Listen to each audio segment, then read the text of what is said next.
Chapter 222. It was said that the simpler the clothes, the more it reflected a person's temperament and self-restraint. Jingwan was undoubtedly so. Jingwan had two completely different experiences and cultural accumulations of two completely different lives. Because of her previous life, she had foresight and a magnanimity that ordinary girls could not match. Also because of the hardships and tribulations in her previous life, she was tenacious and unyielding. In this life, her ancient upbringing and the warmth of her family made her more reserved and gentle. All these things were mixed in her, but they did not contradict each other. She was like the highest quality jade that had been carefully carved and polished, blooming with a brilliant radiance.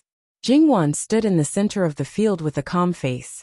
She faced the south and bowed to the many guests who were watching the ceremony. She turned to the west and knelt on the mat that had been placed in advance. Zhou Shuang came forward to comb her hair, and then put the comb on Jingwan's left side. Perhaps it was because there were too many people and guests, but Zhou Shuang seemed to be a little nervous. Jingwan felt that her hands were trembling a little, but fortunately, she was able to control herself. If she made a fool of herself, even if no one said anything, she would blame herself and be too ashamed to show her face. Jingwan got up, turned around, and knelt on the ground facing the east. She naturally put her hands on her thighs, with her elbows facing out and her fingertips facing in. Great Elder Princess got up, followed by Luo Rongyan and Madame Zhang. Great Elder Princess washed her hands and dried them on the steps. Then they returned to their seats and sat down peacefully. Then the ceremony began. One of the secretaries came forward with a tray. On the tray, there was a plain dress with a matching handkerchief and hairpin. At the same time, Great Elder Princess walked to Jingwan, opened and closed her mouth, and recited a congratulatory speech. On an auspicious day in this month, I'll add a dress. Give up your youthful aspirations and follow your lead. May you live a long and prosperous life. Then she leaned slightly and combed Jingwan's hair. Because of her status, Great Elder Princess did not kneel down to add to Jingwan's hairpin ceremony. When Great Elder Princess took the hairpin, she paused slightly, which was rare for her. When a noble girl of high status reached the marriageable age, the concubines in the palace would usually give her a lot of things.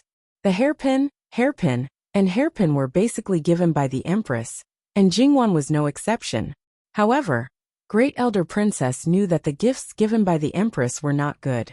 After all, her daughter also received a gift at the marriageable age. When she took the hairpin, she concluded that it was not given by the Empress. There was no reason for her daughter to be worse than Jingwan's.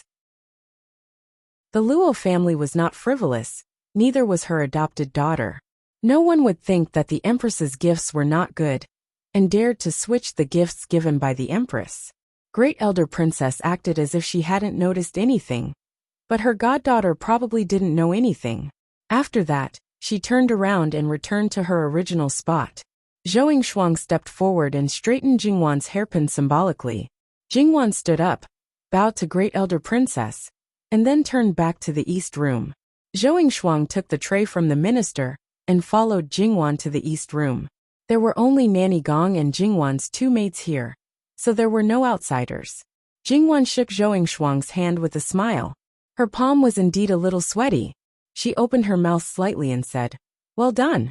Zhou Shuang breathed a sigh of relief and smiled. Several people helped her to change into a plain dress. The pure and beautiful dress symbolized the innocence of a girl. When it was taken off, it seemed to fade away. The dress was similar to an undergarment. There were no decorations on the edge of the dress, and the belt was also made of cloth. However, whether it was a plain dress or a plain dress, it looked very simple, and it was only worn during the ceremony. No matter the material or the workmanship, it was the best. Jingwan came out in a plain dress, half opened her arms, and showed it to the guests. After a while, Jingwan knelt down in front of Luo Rongyan and Madame Zhang, and bowed to them to thank them for raising her. However, Jingwan's bow made them feel ashamed. Madame Zhang couldn't stop crying. When she found it, she hurriedly wiped it away. Those who didn't know would only think that she was crying for joy because her child had grown up. Looking at Jingwan's peaceful face, Luo Rongyan couldn't guess what kind of mood she was in now. A few days ago, Madame Luo almost deprived them of the qualification to be the host of Jingwan's adulthood ceremony. They knelt down and begged for it. Both parents were present. If they didn't attend as hosts, what would others think? There would be a lot of speculations and rumors. Not only would the Luo family's reputation be damaged, but also Jingwan would be implicated. Madame Luo's harsh words made them feel ashamed, and once again made them deeply realize how much of a failure they were as parents. When they thought of how many times their children had been disappointed behind their backs, their hearts ached to the extreme. But now was not the time to think too much. They hurriedly asked her to get up. Jingwan knelt down on the mat again to the east, and the second ceremony was carried out. Great Elder Princess did the same thing as before. Two servants came forward with a dress, a plain dress and a hairpin. Great Elder Princess stood in front of Jingwan and recited a congratulatory speech. On the auspicious moon, you will wear it. I respect you for your majesty and prudence. May live for 10,000 years, and enjoy whose blessings forever. After Zhou Shuang took off the hairpin on her head, Great Elder Princess took out an exquisite and expensive hairpin and Jingwan's hairpin and put it back on her head. Zhou Shuang adjusted Jingwan's hairpin. After Jingwan stood up and bowed to Great Elder Princess again, she took over Chu Ju's deep robe from Yuxi and entered the east room with Jingwan to change her clothes. The light and elegant long skirt symbolized the innocence of a young girl, while the Chu Ju deep gown showed the bright beauty of a young girl in her prime. After they came out, they also showed off their clothes to everyone. Then, they faced the guests and knelt down. This was the second kowtow to show their respect to their teachers and seniors. No matter from which point of view, Great Elder Princess accepted her bow and stood up with a smile. Then the third edition was carried out. There were 3 officers carrying large sleeves, long dresses, ceremonial robes and hairpins. Great Elder Princess stood in front of Jingwan and recited the greeting 3 times. In the name of the year, in the name of the month, in the name of the salty jars. Since the brothers are here, they have become Jud. Since the yellow river is boundless, you shall be blessed by heaven. Zhou Shuang took off the previous hairpin. Great Elder Princess and Jingwan put on the hairpins. After 3 editions, she changed her clothes 3 times, which showed the gorgeous process of Jingwan's transformation. Jingwan, who stood in front of everyone, was wearing a long dress with large sleeves, long dresses and ceremonial robes. She looked graceful and elegant. It seemed that no one was more suitable for this dress than her. Many of the guests were whispering. No matter in their expressions or words, they were all full of admiration for Jingwan. Then, they looked at Prince Jin, as if they were thinking about something. It seemed that it was a pity to marry such a living king of hell. Li Hongyuan looked at Jingwan with a deep look. No matter how many people were around now, he only had eyes for her. It was not that he had never seen Jingwan dressed up, but it seemed that no one had ever seen her so seductive. Every word and action of hers seemed to hit his heart directly, which was itchy, numb, and a little indescribable pain. Perhaps it was because it meant that she was an adult. To put it bluntly, Li Hongyuan was a vicious wolf who had been waiting by the side for a long time. He always wanted to take Jingwan back to his nest. Now he had all the land, people, and he only needed the right time. He had waited for so many years, and in the process he was also impatient. There were only a few months left, but his impatience seemed to have reached an unprecedented peak at this moment. Li Hongyuan withdrew his gaze from Jingwan and lowered his head, trying his best to suppress the impulse to take Jingwan away under everyone's watchful eyes. Obsessions, demonic barriers, once obtained, they could probably be eliminated. Li Hongyuan felt that this kind of thing probably would not happen to him. Once he got close to her, he wanted to get closer to her by another zhang. In the past, he could scheme for her to be engaged to someone else, and even worked in the dark. Now he wanted to flay the skin and pull out the tendons of anyone who dared to think of Jingwan. Prince Rui also withdrew his gaze from Jingwan. He did not know how many times he lamented that it was a pity in his heart. He inadvertently glanced at Li Hongyuan sitting next to him. "Sixth brother, what's wrong? Are you feeling unwell?" Prince Rui's words seemed to have pulled him out of a bad situation, and he suddenly turned his head. At that moment, Prince Rui only felt that he was being stared at by the most ferocious beast. It was malicious and ruthless, with its bloody mouth wide open, as if it could pounce and tear you to pieces at any time. His heart rapidly contracted, and his body tilted to one side, almost flipping over his seat. Prince Rui's expression was abnormally ugly. Although he did not flip over his seat, it was already very rude and humiliating. His status was noble, and he was sitting in the first row. Many people saw it. At that time, he did not even dare to look at the other people's expressions. He tried his best to maintain his composure. Fortunately, this was not difficult for him. He did not want to look at Li Hongyuan again. In fact, he did not dare to admit his fear. What else could he do if he did not admit it? In fact, Li Hongming instinctively wanted to run away. It was not that he had great willpower to restrain himself, but it was purely because his legs were weak, and he could not stand up. From the time he was born until now, he had never been so embarrassed. Even if others did not know, he was very angry in his heart. His attitude towards Li Hongyuan had already changed, but at this moment, he hated him even more than before. Li Hongyuan glanced at his legs. They were actually trembling in fear. TSK, that was all he could do. Li Hongyuan smiled for no reason, but it looked very evil. Anyone who saw it would feel their scalp tingle. This living king of hell could really make people's hearts tremble in fear. Jingwan pursed her lips. Her heart was also a little irregular right now. This man was simply like that poppy. You knew it was fatal, but you would still be bewitched by him. Especially when he deliberately seduced you. How many people could resist? And if one really got addicted to it, it would probably be really hard to quit. Jingwan did not know that to Li Hongyuan. She was the heart-linking voodoo. Only when she was safe would he be safe. He never wanted to abandon her. He only wanted to place her at the top of his heart and protect her in the palm of his hand. However, he did not want to lock her up so that no one could see her or think about her. As long as she was within his reach, he was willing to give her everything she wanted. He wouldn't imprison her, but he would destroy everyone who coveted her. Disregarding everything else, just this person beside him, his so-called third brother. Li Hongyuan used to be on the same level as his third imperial brother, and had the same thoughts as him. A woman who only had looks, no matter how beautiful she was just a plaything. Even if he cared for her a little deep down, he thought that she was not presentable, and would only embarrass him if he brought her out.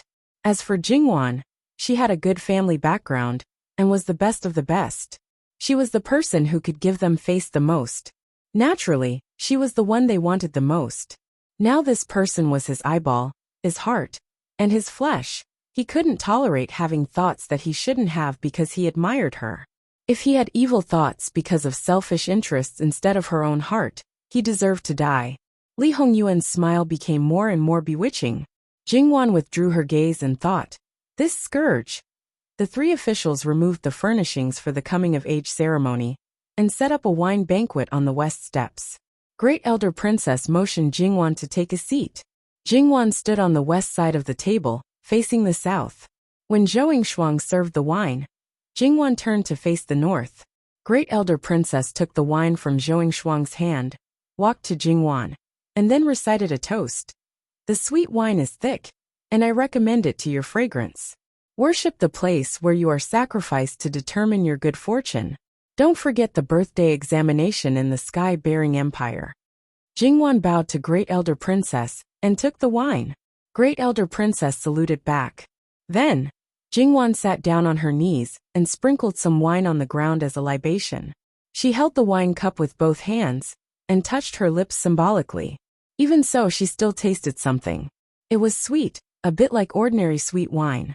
However, the Luo family was rich, so the material used to make the wine was certainly not ordinary rice. Jingwan put the wine cup on the table. Zhou Shuang served a small bowl of crystal clear rice. Jingwan took it, took a small bite, put it down, and saluted to Great Elder Princess. After Great Elder Princess saluted back, Jingwan got up and left the banquet. Jingwan walked to Luo Rongyan and Madame Zhang, knelt down, and listened to their teachings. Luo Rongyan had mixed feelings. He had prepared a speech, but at this time, he couldn't say a word. After a while Luo Rongyan said, I hope you live a peaceful and prosperous life. Madame Zhang sobbed softly and didn't say a word. This kind of situation was not unheard of, so it would not be criticized by others. But was Luo Rongyan's teaching? In the eyes of others, it was his love for his daughter. Jingwan also had mixed feelings. They were not qualified parents, but they were not bad parents. At least, the father now was much better than the father in the previous life. She didn't know whether it was because he was too disappointed in the previous life, so he didn't have extravagant hopes, or he had expectations when he was young, but he decisively gave up when he found that they were not qualified parents. She couldn't remember. In fact, Jingwan was very clear that today's result was not caused by her parents alone. She didn't manage it well was also one of the factors. In the end, the influence of the previous life was too deep. Because she and her grandmother depended on each other, she taught her too many things. In this life, when she faced her grandmother, who was similar to her grandmother, she subconsciously got close to her and was willing to build a good relationship with her. Her father, on the other hand, had one wife and many concubines, which ruined her impression of him. Perhaps she even secretly hated him. If she had treated them with the same attitude as her grandmother, unless these two people didn't like her from the bottom of their hearts, they wouldn't be like this today. Even so, Jingwan didn't regret it. She had another life's memory. Weren't those children who were born white paper because of their parents' sacrifice? So she wasn't wrong at all, right? Yes, it was like this. This feeling of completely blaming someone else for his mistakes was quite satisfying. Jingwan smiled gently at them. It was good to maintain this situation. Although Luo Rongyan's teachings were not quite the same, Jingwan still followed the script. Although this son is not smart, I dare not only accept it. Then she bowed to them. Jingwan stood up and walked to the center of the hall. She bowed to the main guests, the musicians, and the performers. Everyone nodded in return. Luo Rongyan and Madame Zhang stood up and walked to Jingwan's side. My daughter's hairpin ceremony is now complete. This one thanks everyone for their hospitality. The three of them bowed to the audience again. The entire agenda was finished. The other masters of the Luo family came out to greet the guests. The male guests were led to the front courtyard, and the female guests were led to the back courtyard. It was still early to leave the banquet, so now was the time to chat and build relationships. For the princes who needed a lot of help, they especially couldn't let go of this opportunity. Not only did they have to rope them in, but they also had to prevent others from expressing their goodwill. It was really exhausting. Jingwan held Sun Yijia's hand. Sister-in-law, you've worked hard. Are you tired? I'm fine. Sun Yijia volunteered to be a musician. She was already 5 months pregnant. Originally, the family didn't agree, but Sun Yijia felt that she was in good condition. Except for a little morning sickness in the first 3 months, she had been very good. If it wasn't for this belly, no one would think that she was pregnant. The hairpin ceremony wouldn't take long, so there shouldn't be any problems. In the end, they consulted the food doctor, who said that there wouldn't be any problems, so everyone agreed. Speaking of which, in the Luo family, there was probably no one who was better at playing the zither than Sun Yijia.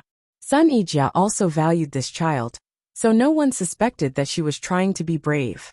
They went to the begonia house together. Since the hairpin ceremony was over, Jingwan couldn't keep wearing this dress, especially on her head. It wouldn't make sense if she only wore a hairpin. Even if today was her big day, she wouldn't wear this dress on a normal day. At this time, Zhou Shuang no longer had any qualms about telling everyone that she was nervous and worried that she would make a mistake. Yuan Xiaoqiao listened and patted her chest. Thank goodness you went. If it were me, I would have been embarrassed. Jingwan laughed. It's not as exaggerated as you make it sound. Why not? You and Yijia might not feel anything, but I used to feel the same way as Shuang. Yuan Xiaoqiao retorted. Jingwan and Sun Yijia looked at each other. It seemed to be true. Jingwan was trained by her scumbag father since she was a child, and Sun Yijia grew up in the palace. She had been hugged by the emperor and acted coquettishly with him. She was also very familiar with the other nobles, so why would she be nervous? Sister Wan is going to be the princess consort in the future. If you spend more time with her, you won't be nervous when you meet other people. Sun Yijie smiled. How is that the same? It's two different things, okay? It's not a big deal. You'll be fine after experiencing this a few more times. There will be plenty of opportunities in the future. Jingwan patted their arms. Zhou Shuang and Yuan Xiaoqiao might not know each other well, but Sun Yijie knew very well that Jingwan wanted to help them, or rather protect them. Women of their birth were not of high or low status. If they had the support of a princess consort, they would have a much better life in their in-laws' family after they got married. Even if they did not have any children, their in-laws would not dare to make things difficult for them. Moreover, if their husbands wanted to favor their concubines and neglect their wives, they would have to think twice. Jingwan especially hated this kind of thing. Sister Wan was indeed a person who drew a clear line between love and hate. Although it was not to the extent that love makes one live, hate makes one die, she was not stingy when it came to her ability. Nanny Gong and the others had already prepared the clothes for Jingwan after the hairpin ceremony. She didn't need to choose at this moment. She quickly changed her clothes and dressed up. Sun Yijie was inadvertently attracted by the hairpin taken from Jingwan's hair. She instantly thought of the same question as Great Elder Princess. Where are the hairpin and hairpin? Third young madam, here they are. Qing Zhu brought a tray over. Sun Yijie reached out and took a look. Sure enough, they were there. What's wrong? Is there anything special about these things? Yuan Xiaoqiao leaned forward and asked. Nothing. They just look very unique. Sun Yijie smiled faintly. It was so disrespectful to switch the things rewarded by the Empress. Even if she knew it, it was better to pretend that she didn't know. Even if it was exposed in the end, the culprit would take the blame. It had nothing to do with the Luo family. According to Sun Yijie's understanding of that aunt of hers, her tolerance towards Jin Qinhuang was out of the ordinary. She was even able to give up her dignity as the Empress. It was probably because she was able to endure to this extent that Jin Qinhuang did not find trouble with her. After all, she was still the Empress. Such a compromise was too much and was indeed not easy to handle. Many times, Sun Yijie admired her aunt very much. However, she was the noblest woman in the world, but she was tolerant of the nominal son of a concubine. Even if it was an expedient measure to protect herself by retreating in order to advance, she was not only aggrieved, but also made others think that she was a coward and easy to bully. Of course, other people in the harem couldn't bully her. She was the only one who compromised. Moreover, she had only confronted Prince Jin a few times. Few people knew about it. But so what? After Jingwan dressed up, Sun Yijie felt ashamed of her own inferiority. How could such a tender cabbage be eaten by a pig outside? Leaving the begonia house, Jingwan, as today's main character, naturally had to entertain the guests. Just now, old Madame Luo had already sent someone to inform them to go directly to Shi Yuan. Everyone went there to watch the opera. At the entrance of Shi Yuan, Jingwan saw the listless Gu Xiaomei. Jingwan's first reaction was, oh, her life was quite tough. She didn't die. At that time, the doctor said that she might not make it. In the end, she was thrown to the country estate. No one took care of her, but she stubbornly survived. As long as she was still alive, Jingwan didn't find it strange that she would appear here. Her uncle and aunt were quite sensible. They moved out on their own. As long as they didn't fall out with each other, it was natural for them to visit her when she became of age. When Gu Xiaomei saw Jingwan, her eyes were filled with bone-deep hatred. However, she quickly withdrew her gaze, and even greeted Jingwan properly. She lowered her head and stood to the side. It was obvious that she wanted Jingwan to go in first. Logically speaking, Gu Xiaomei was an elder. Jingwan wasn't married. Even if she was a daughter of an official, she didn't have a rank. When one didn't care about status, one naturally had to consider seniority. Did she really not know the rules, or was she doing it on purpose? Even Sun Yijie's eyes were sharp when she looked at her. Jingwan felt very speechless. You were the one who wanted to get close to that man. You were taught a lesson by him. Now you hate me. Isn't this role reversed? Shouldn't you be the one who should be angry? Why is Wan standing at the entrance? Greetings, Your Highness. The group of people hurriedly greeted him. No need for formalities. Who is this? Li Hongyuan's gaze fell on Gu Xiaomei. It was obvious that these people had stopped at the entrance because of her. Where did she come from? Jingwan was surprised. Your Highness, you don't know her? Li Hongyuan raised his eyebrows. Should this prince know her? Jingwan thought for a moment. This prince didn't see her face clearly at that time. Or maybe he just met her once and couldn't remember her at all. Both seemed to be reasonable. No. Jingwan glanced at Gu Xiaomei and saw her body tremble. Speaking of which, the person she wanted to pursue, the person who almost killed her, didn't have any impression of her. This was a big blow. Let's go in. Li Hongyuan stepped into the west garden first. Jingwan followed him in a step behind. Sun Yijia and the other two deliberately slowed down a few steps. Regarding Gu Xiaomei's glorious deeds, Sun Yijia didn't see it with her own eyes, but she heard her husband talk about it. The other two were even more eyewitnesses. They were Aldi daughters. When they were at home, they saw many of their fathers disgusting yin-yang. Therefore, they deeply detested people like Gu Xiaomei. Ingshuang, you say, why are there so many wretched people in this world? If it's a man who flirts with flowers and grass, it's fine. But there are also girls who shamelessly throw themselves at him, encouraging those men's arrogance. They become more and more unscrupulous, simply. Zhou Ingshuang covered her mouth. It's getting more and more outrageous, spouting nonsense. Who doesn't know that Jin Qinhuang is now wholeheartedly focused on Jingwan? Moreover, he has always been uninterested in people who throw themselves at him. Yuan Xiaoqiao pulled her hand away and smiled. You're right, the title of living king of hell is not for nothing. Luckily, he escaped once, but he's still not tactful. If he wants to throw himself at him again, he probably needs to tell his family in advance, and remember to collect the corpse at the mass grave. What's the use of telling his family? Jin Qinhuang likes to be implicated. Alright, don't say these unlucky words. Let's hurry and go in. Sun Yijia urged. Only then did the two people remember that they shouldn't say such dirty things to a pregnant person's ears. They smiled apologetically and held Sun Yijia's arms, one on the left and one on the right, as they walked into the west garden. From afar, they could hear the sound of singing. Bypassing a bush of flowers and trees, they saw the stage.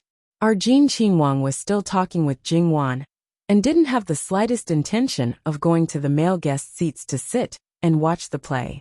Therefore, a certain person's purpose for coming here was obviously an ulterior motive.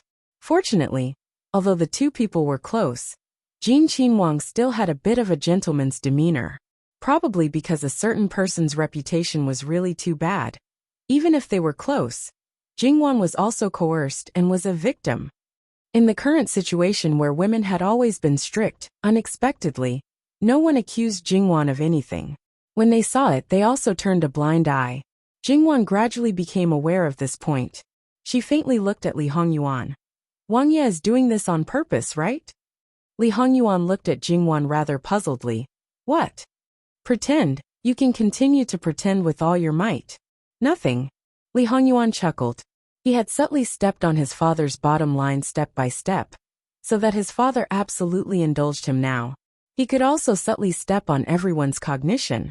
Of course, he didn't intend to do anything in front of others. When he stood with her, he only needed to prevent her from being criticized. It was so simple, so he didn't need to spend more than 10 years like the former, and it seemed that he was about to achieve it now. When they were in the courtyard of the summer palace, Sun Yijia had seen how lovey-dovey the two of them were. At this moment, she secretly rolled her eyes and pulled Yuan Xiaoqiao, who didn't know what happened, away with Zhou Ingshuang. Great Elder Princess took a book and ordered a play, which had already finished. Then a princess of the same generation ordered a play and also finished it. They were modest to each other. Madame Sun of Ding General Manor also ordered a play and also finished it. Then, these old things didn't take advantage of their seniority and let the juniors order what they liked. But speaking of it, Madame Luo, where did you hire this troupe? They are really good at singing. Yes, I don't know anyone in this troupe. Since they are so good at singing, how can they not be famous at all? They were sent here by Prince Jin's order. I think they should be the troupe raised by Prince Jin himself. Madame Luo didn't evade and said bluntly. Everyone fell silent. They originally wanted to invite the troupe back to their own families to perform next time. Well, they were raised by the king of hell again. Don't think about anything else. They glanced at the leading actress on the stage. She had a slim figure, a gentle voice, and a beautiful face. There seemed to be several of them. In many people's eyes, an actress was similar to a prostitute, a lowly thing that couldn't be seen in public. There were also a bunch of foxes raised by so many people. Prince Jean specially sent them here today. Did he value third Miss Luo? Or did he specially send them here to slap her in the face? This old Madame Luo was really able to keep her composure. If it was someone else, if the young lady that was held in the palm of their hands was treated like this, they would have long exploded in anger. However, the other party was Jin Qinhuang, a living king of hell. There was no need to say anything. Even if she said anything, it would also be a waste of time. From the beginning, Madame Luo knew that with such a prospective grandson-in-law, the Luo family would definitely be hated. Whether it was sympathy or gloating, she knew clearly in her heart whether it was sweet or bitter. As for whether he would prove to the world how he treated Wan Wan, Madame Luo didn't want to say anything now. She just waited and saw. Great Elder Princess, who didn't know the inside story, felt unbalanced. Why was her adopted daughter bullied by that evil creature? Where is Jingwan? Why haven't I seen her for so long? When she said this, she was clearly looking at the two figures who were only one step away from each other. Others didn't dare to go up, but Nanny Gong didn't have that concern. Miss, Great Elder Princess is looking for you. Jingwan subconsciously looked back and looked at the main seat of the female guests. Her foster mother was looking at her. She was a little far away, so she couldn't see clearly. However, Jingwan felt that her foster mother seemed to be angry. She felt a little guilty and short of breath inexplicably, as if she only cared about her love, and left all the elders, relatives, and guests aside. Your Highness, I'll leave first. Without waiting for him to respond, Jingwan squatted down and quickly left. Li Hongyuan watched Jingwan's figure disappear for a moment, and soon appeared on the second floor of the balcony. She first greeted the noblewomen, and then held Great Elder Princess's arm, and acted coquettishly with a smile on her face. Li Hongyuan didn't know what Great Elder Princess said to her. Li Hongyuan crossed his arms in front of his chest, and leaned against the rockery. His legs were crossed and his whole body looked very lazy. On the stage, there were plays one after another, and there was even a martial arts play. Li Hongyuan was absent-minded and hadn't seen Jingwan for a long time. He heard voices coming from the direction of the courtyard gate. It was the men who had finished their relationship and came to watch the play to kill time. Li Hongyuan stood up straight and went straight to the female guest seats. Seeing Li Hongyuan come upstairs, the maid hurriedly reported to Madame Luo. As the master and an old lady, Madame Luo didn't need to care about trivial things. So Madame Luo had been sitting on the side with Li Hongyuan all the time. She didn't sit relatively at the back according to her status, but in the first row, with Great Elder Princess. Therefore, Great Elder Princess naturally heard the maid's words. Great Elder Princess just wanted to pull him over and give him a good scolding. Li Hongyuan was clever and came to the door himself. He turned a deaf ear to the greetings that came one after another along the way, and those elders did not take the initiative to greet him either. However, she didn't argue with him.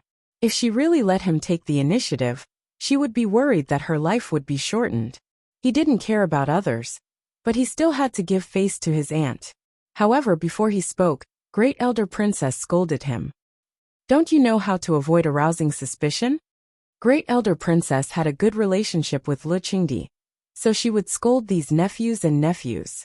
When she scolded them, they could only listen obediently.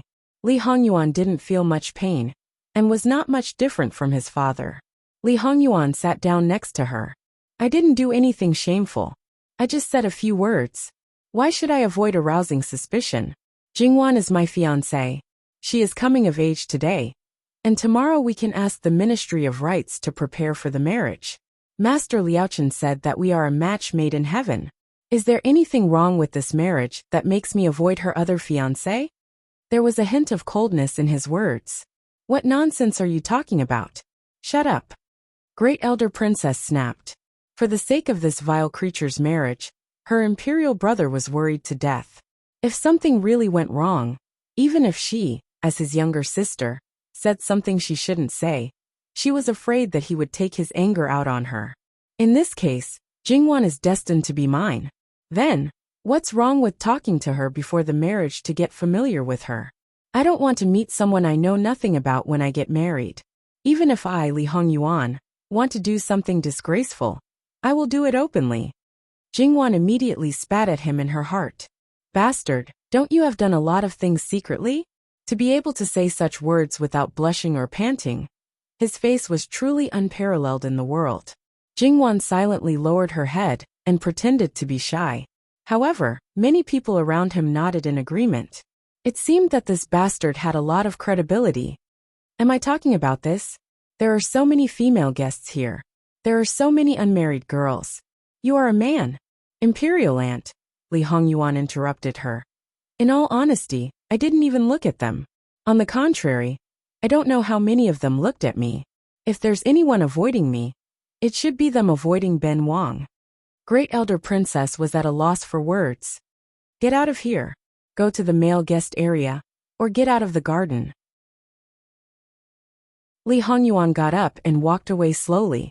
Great elder princess breathed a sigh of relief.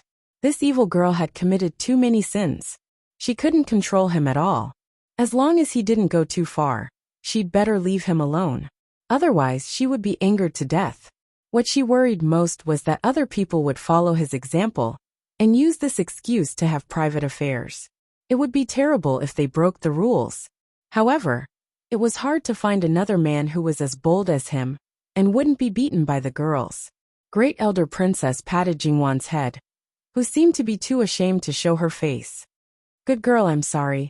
Jingwan didn't say anything. Well, she didn't feel wronged, but it was best to shut up now. Foster mother, I'll go downstairs and see if there's anything wrong. Go ahead. Knowing that she was shy, Great elder princess would let her go. After Jingwan's figure disappeared, Great elder princess looked at Madame Luo and said, Madame Luo, we are sorry to your family. Please forgive us. She meant we, including Lu Qingdi. Madame Luo showed a helpless and forced smile at the right time. Great elder princess, you are too serious. On the other side of the wall, Li Hongyuan was drinking tea casually. The others were talking and laughing. They were enjoying themselves. Jingwan walked around downstairs. Most of the people here were unmarried girls and young women who had just married. After making sure that there was nothing rude, Jingwan was ready to sit down and chat with others and eat something. Jingwan believed that eldest aunt wouldn't make any mistakes in handling these matters. But not long after she sat down, a maid came in and whispered something in Jingwan's ear. Jingwan's expression didn't change. She greeted a few people nearby and went out. After leaving the two-story pavilion for some time, Lin Mingya said, Bai Xiao, go and ask grandmother to come down. Also, tell old Madam Son of Ding General Manor to ask her to call sister-in-law upstairs. You just wait by the side, and don't let anyone disturb her. Yes, Mississippi. Jingwan led others out of the garden. She waited at the gate of the garden for a while, and saw Madame Luo come out. Wanwan, what happened? Old Madame Luo asked, her expression calm as usual. Chang Lingshan intended to drug third brother. However, second brother was drugged. Third brother was furious when he found out and pushed Chang Lingshan, who also took the drug, into the pool. She was unlucky and hit a stone on the side. Her left eyebrow was directly broken from the middle and almost hurt her eye. Second aunt is making a scene. Speaking of which, what should come will come. Since the day third brother and sister-in-law got married, since Chang Lingshan targeted Luo Jinghua and Sun Yijia's dowry, what happened today was not surprising. However, what Jingwan couldn't figure out was why her cousin always came to her. Was it easier to trick her because she was a relative? She was a relative and wouldn't be too ruthless. What is she doing? Which one of them should be responsible? Madame Luo didn't even raise her eyebrows. Digression. Since they were very supportive, the author decided to do the same. Yesterday, it was a little late and didn't pass the review, so the author wrote an extra 3,000 words. Today, I will update 10,000 times. If I am not careful, I will update at night. Starting today, I will update in the morning. The latest update will be after 9 o'clock. https://www.bicken.com/11/11807/6653307. HTML. We will deal with it as soon as possible. After reporting, please wait patiently and refresh the page. Please remember the domain name of this book, www.bicken.com. Bikago mobile reading website and bicken.com. Chapter 223. What is she making a fuss about? Which one of the brothers is responsible? Madame Luo's eyebrows didn't even twitch. Jingwon held Madame Luo's arm. Grandmother, who do you think second aunt wants to be responsible? Madame Luo sneered and didn't answer Jingwon's question. Obviously, she knew what was going on. Compared to Luo Jingming, Luo Jingbo was the son of the first wife and pioneered a new way of painting. Now meticulous brushwork was slowly becoming more popular and more popular. It was almost certain that he would become a master of his generation. Although he married a wife, her face was disfigured and her dowry was very generous. The latter was the son of a concubine, and his father was bedridden. He was currently studying in the Imperial College and had the title of a scholar. In comparison, his advantage should be that he was single. There was a saying, "It's better to be a poor woman than an emperor's concubine." However, in reality, how many women had such willpower and feelings? Luo Jingbo and Luo Jingming were far from the difference between an emperor and a commoner. The biggest difference between them was nothing more than fame, future, and wealth. However, these were already enough. Many people pursued these for their entire lives. There were still people who believed that Luo Jingbo wouldn't like Sun Yijia. Most people believed that a girl's face was everything. If her face was disfigured, her everything would be ruined. At the same time, they also believed that men only cared about a girl's face. How ridiculous. The relevant people had already gathered in the second branch's main courtyard, Plum Residence. When Jingwan and Madame Luo arrived, the second aunt of the Luo family was sitting arrogantly on the main seat. It was as if she was the owner of this place and was showing off her powerful presence to others. As for the others, they didn't look very good, especially Luo Jingming. His hair was still wet. If she remembered correctly, he should have changed his clothes. His face was a little pale, but there was an abnormal flush on his cheeks. It seemed that the effects of the medicine he had taken had not dissipated. She didn't know if he had been splashed with water, or if he had swum in the water himself. When he saw Madame Luo, his aura weakened slightly. He stood up unwillingly and bowed with the others. Madame Luo's expression was indifferent. After she sat down, she asked, "What exactly do you want?" Second Miss Luo's breathing stagnated, as if she had suffered a great blow. "Mother, what are you saying? Your granddaughter has been bullied to this extent, and you're asking me what I want to do? What do I want to do? What can I do? I just want to seek justice for my pitiful daughter." Then, he clenched his teeth and put on an extremely aggrieved look. "Justice? What kind of justice do you want?" Madame Luo's face was cold. Jingbo hurt her face. How can she get married in the future? "Don't tell me we're just going to let it go like this?" The Luo family's second grandaunt's voice was somewhat sharp. Luo Jingbo's face was gloomy. At this time, he even wanted to disregard his status and beat her up. He was usually a free and easy person. Even though he had matured a lot after getting married, his nature was still somewhat casual. Now it could be seen that he was furious, but in the end, he held it in. "Then why don't you tell me why Jingbo would hurt someone?" When Madame Luo asked this question, the Luo family's second grandaunt's face was full of resentment. She suddenly looked at Luo Jingming with a gaze that looked as if she wanted to eat him up. "You'll have to ask my good nephew about this. He's so black-hearted that he actually schemed against his own cousin. Lingshan's innocence was almost ruined by him." At this time, Luo Jingming was feeling terrible. It was probably because of his family background. Among the three oldest brothers, he was the most reserved. However, as the saying goes, even a person made of mud had a temper. He had suffered an unexpected calamity and was even blamed for it. Naturally, his mood was not good. He glanced coldly at the Luo family's second grandaunt. Is Chang Lingshan an outstanding beauty? Or is your Jiang family's high status worthy of him coveting her? Don't flatter yourself. In reality, even though Luo Jingming was the son of a concubine, his upbringing was not bad at all. His future might not be as good as Luo Jing was, but as long as he steadily walked down the path, his future would definitely not be bad. In addition, the Luo family's current momentum was great. There were too many people who wanted to form an alliance through marriage. However, the children of the Luo family, who were not of age, would directly reject marriage. Luo Jingming was very popular. The fact that he was the son of a concubine might have some impact, but he was personally taught by Luo Peishan, just like the other two brothers. That little flaw was not enough to make a difference. Moreover, don't forget about those who had secretly pledged their allegiance to Jin Qinhuang. Their daughters could not enter Jin Qinhuang Fu. If they wanted to have a closer relationship with him, they would naturally have to slow down their efforts. The other princes would definitely not be able to do so. Jin Wangfei's maternal family was the best candidate. Thus, not to mention Luo Jingming, there was no need to worry about anyone else. Luo Jingming's marriage had long been put on the agenda. Now they had basically circled a few families and were only doing the final selection. Everyone's upbringing, talent, appearance, family background, and character all surpassed that of Chang Lingshan. Only water would enter his brain to plot against Chang Lingshan. Old Madame Luo also pointed out all these without any trace of politeness. Second eldest Miss Luo's face stiffened. Then tears streamed down her face. Mother, I'm not your biological daughter. You really don't like me. My marriage is not as good as eldest sisters and third sisters, so be it. Now Lingshan is also. Enough. The children are here.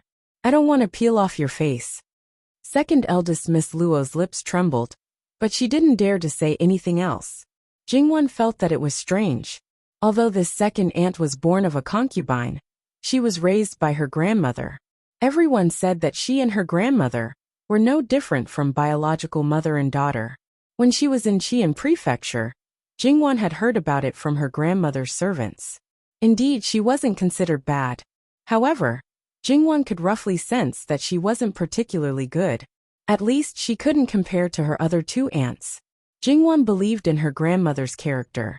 Once she accepted her grandmother, she probably wouldn't treat her differently. Now, it seemed that she didn't just dislike her. This second aunt must have done something to anger her grandmother and made her hate her. In fact, although second aunt's in-laws weren't as good as the other two sisters, second uncle's character was very good. Back then, they were both chosen by Luo Peishan. At that time, he was far from the position he was in today. Don't think that you're the only smart ones who treat the world as fools. You and your daughter's hearts are full of twists and turns, yet you dare to play around in front of me. If you wanted Jingming to marry Chang Lingshan, I would reluctantly look up to you. It's been almost 20 years, and you still haven't changed. A good child was taught to be like this by you. Take Chang Lingshan, and immediately get out of the Luo family. Remember this, even if she loses her innocence today, she can forget about entering the Luo family. Second eldest Miss Luo looked at old Madame Luo in disbelief. Mother, you're actually so heartless? Indiscriminately convicting Lingshan. How could you? Old Madame Luo only looked at her indifferently, as if she was looking at a stranger. She was probably really hurt by old Madame Luo's words. Her face broke down. Mother, Luo Rongping and I are both born of a concubine. You even treat his concubine's son well. But you treat my legitimate daughter like this. Now get out of here obediently. The Luo family is still your maternal family.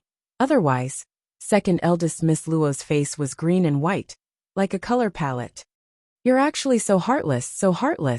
Fine, I'll leave. She wiped away her tears, as if her heart was completely broken, revealing a sense of despair. Jingwan sighed. Sure enough, everyone was a king of acting.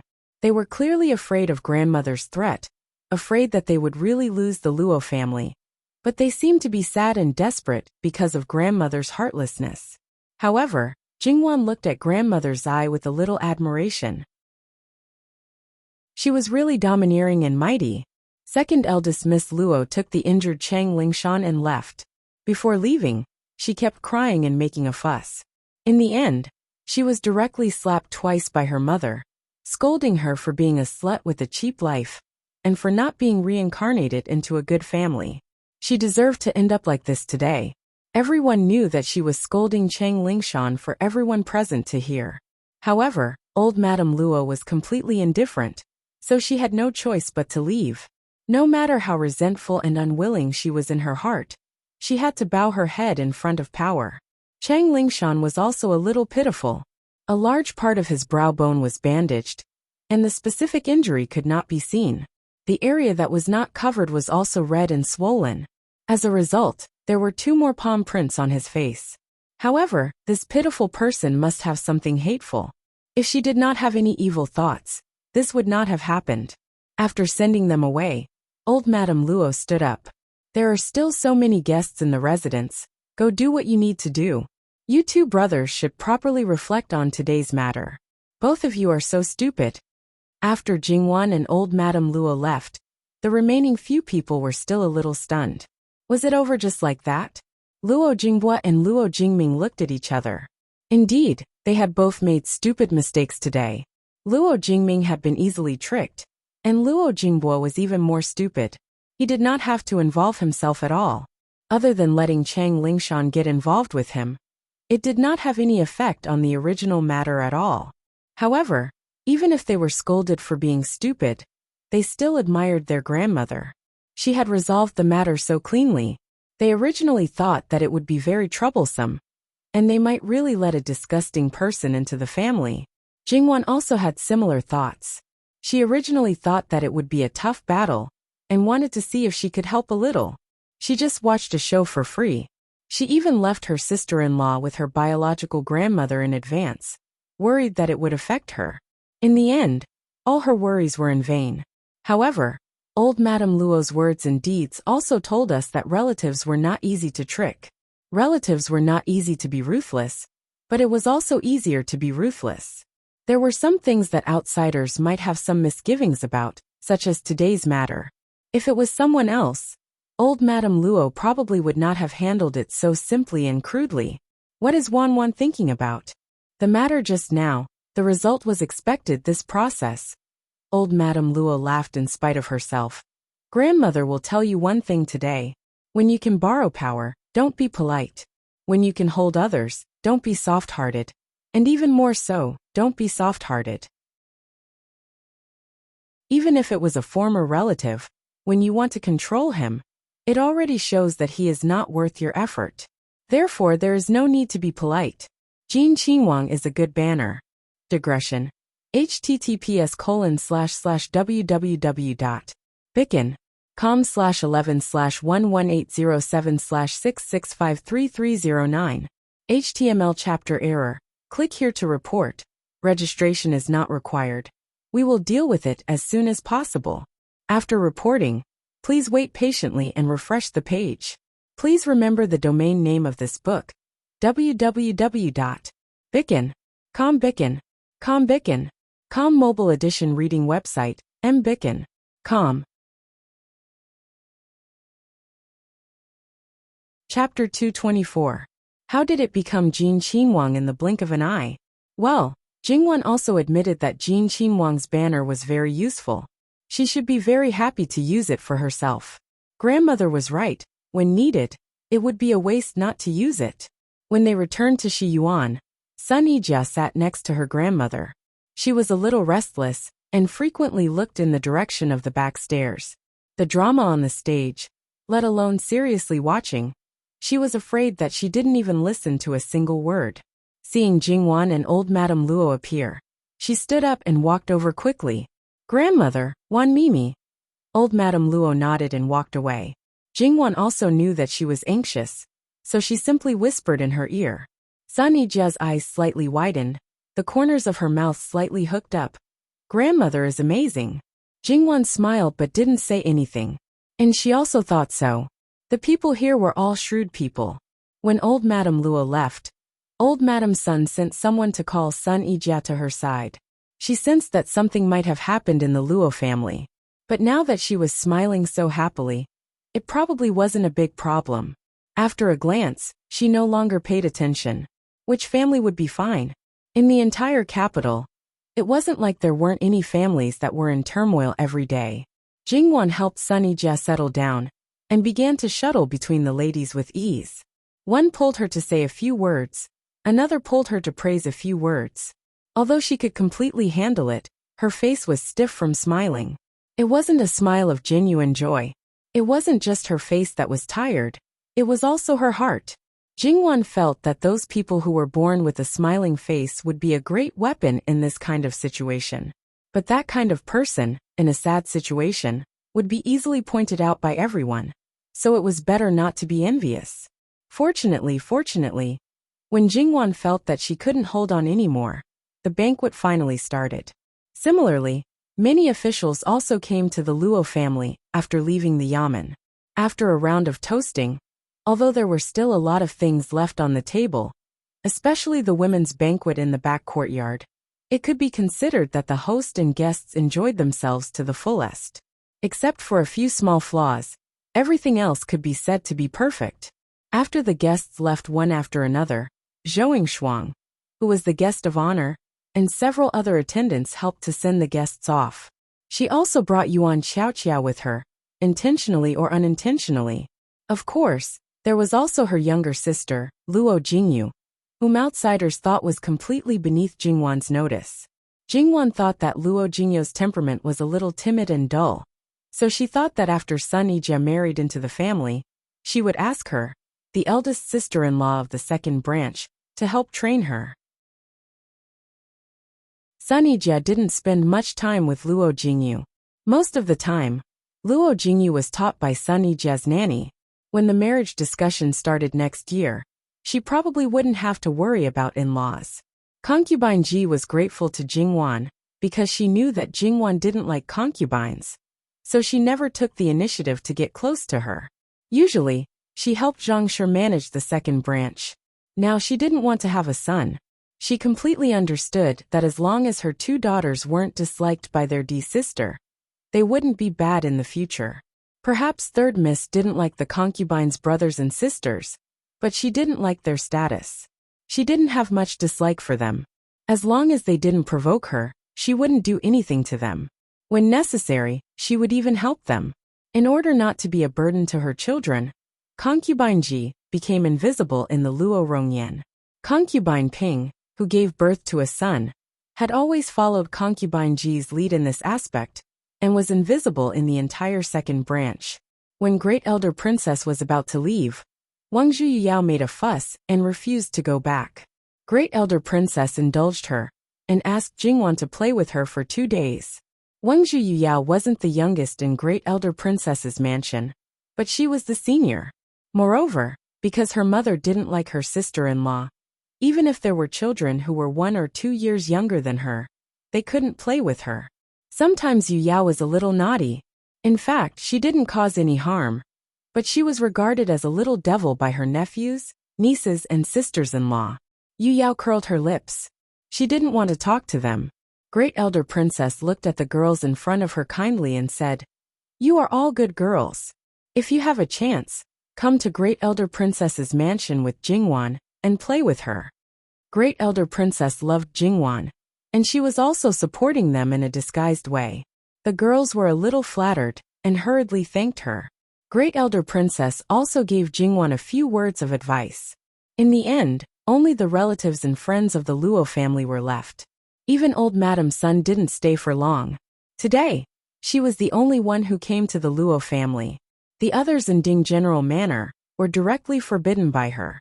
According to her, she knew that Sun Yijia was very good in the Luo family, and this was enough. Jingwan's adulthood ceremony was so grand that some people would talk about it for a while.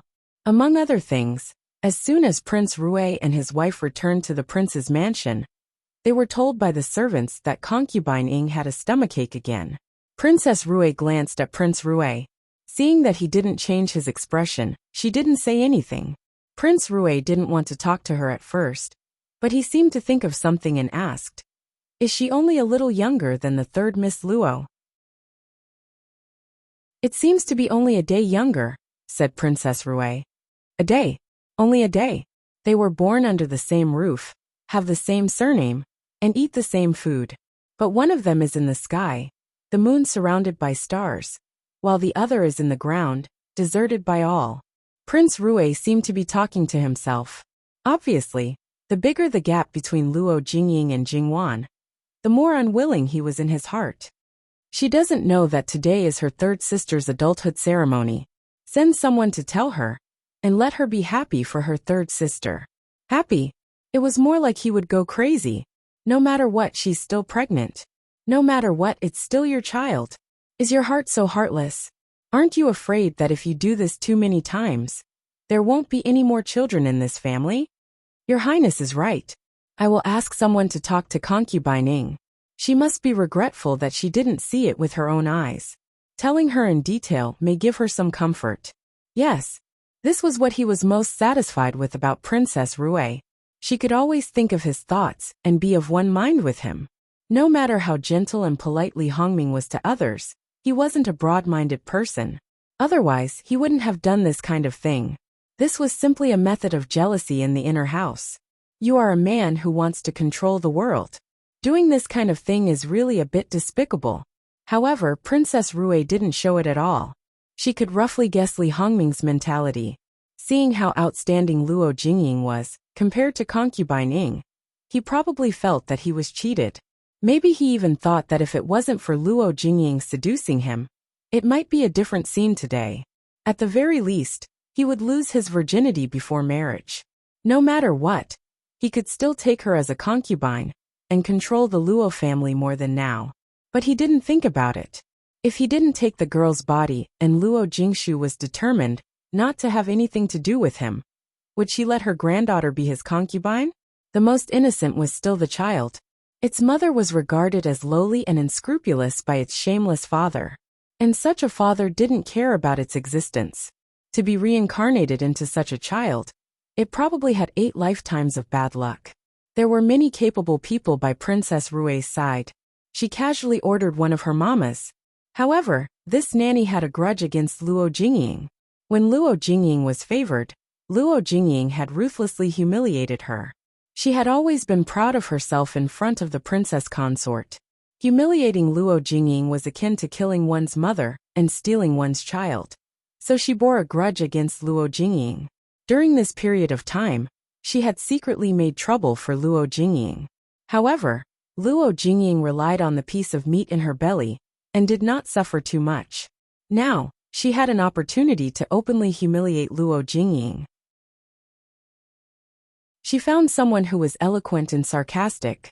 She briefly explained the situation and asked those people to tell concubine Ing in detail. That woman understood tacitly and accepted the benefits. She patted her chest and promised that she would be satisfied. She obviously didn't see it with her own eyes, but based on the basic things, she infinitely exaggerated and described it vividly, as if the scene was worthy of being crowned by the emperor. It was originally a story full of loopholes, but it was related to Luo Jingwan, her biggest enemy. Since birth, they were destined to be incompatible. Naturally, if Luo Jingwan wasn't good, she would be relieved. If Luo Jingwan was good, she would be struck by lightning. She would never have a coming-of-age ceremony in this lifetime, not to mention endless glory, being surrounded by countless people, being envied by countless people, and receiving a mountain of precious gifts. She could easily bully and humiliate herself. The person who held the power to kill her also praised her. She tried every means to get something that she couldn't get, but she carefully placed it in front of her. She even had to worry whether she liked it or not. Why? She roared, screamed, and questioned, but she would never get an answer. Luo Jingying, whose temper had been somewhat restrained, flew into a rage and smashed everything in the room. She didn't know that she was injured. Because of the anger in her heart, Luo Jingying only came back to her senses when she felt a wave of heat overflowing from her lower body. Luo Jingying's face turned pale. She hugged her stomach and cried out in pain. Blood quickly dyed her dress red. It wasn't the first time that the people who served her had seen her go crazy, and it wasn't the first time that she saw blood. However, that child had always been lucky. After taking 2 doses of miscarriage prevention medicine, it would be fine. It gave people the illusion that her pregnancy was stable, and nothing would happen to her no matter what. But this time was different from before. With so much blood, that child was most likely. The group of people were scared out of their wits. As for the person who had angered Luo Jingying, he had been smug at first, but now his legs and stomach were trembling. He took advantage of the chaos to slip out, but his heart was beating extremely fast. It was over, it was all over. His mind was blank, and the only thing left was this thought. When Princess Rui learned that Luo Jingying had asked for a doctor again, she didn't even lift her eyelids. It was expected, but this time, Princess Rui didn't wait for long. The servant girl trembled and reported. Princess Rui didn't wait for her to speak. Her heart thumped. She knew that this time it was probably not good. She hurried over. As soon as she stepped into the room, the servant who served her immediately knelt down. Princess Rui only felt that her legs were a little weak, and her head was a little dizzy. The doctor came out and directly apologized to Princess Rui. "I'm incompetent. Princess, please forgive me." Princess Rui calmed down and rubbed her swollen and painful temples. "Where is Shiqiang?" "Princess, she's not well. She's unconscious." "Did the child fall out?" "Princess, the child is still in the belly." "Then quickly prescribe a dose of medicine to make the child fall out. Make sure that it's clean. Then take a good look at her. Don't leave a lasting illness that will affect her fertility in the future." "Yes." The doctor hurriedly wrote a prescription, filled the medicine, boiled the medicine, and then poured it down the throat of Luo Jingying, who was in a coma. Princess Rui had been sitting outside the whole time. She didn't say anything about leaving, and she didn't ask the servant to leave. After the medicine was poured down the throat, she sent someone to inform Prince Rui. Prince Rui frowned, paused, and decided to take a look. As soon as Li Hongming walked to the door, he heard an old maid in the room say in a trembling voice, "Princess, the child is born. It's a boy." Li Hongming staggered slightly and subconsciously clenched his fists. He thought that he wouldn't care about it, but the result was far from being as calm as he expected. Children were the inheritance of a man. Without children, it was equal to cutting off the family line. He had 2 legitimate daughters, and the others either died at birth or died in the belly. None of them was a boy. This was the first child confirmed to be a boy. If it was born safely, it would be his eldest son. It was okay when he didn't know, but now he knew. His heart was burning with pain. Seeing Prince Rui come in with a gloomy face, Princess Rui looked a little sad and said, "Your Highness, why is it gone?" His voice was frighteningly gloomy. https://www.bicken.com/11/11807/6653310. HTML. Click here to report. No registration required. We will deal with it as soon as possible. After reporting, please wait patiently and refresh the page. Please remember the domain name of this book: www.bicken.com. Bicken.com mobile version reading URL: mbicken.com. Chapter 225. Princess Rui would not stupidly go against him at this time. This man had a great tolerance for her. The premise was that she was sensible enough and smart enough to know what to do and what not to do.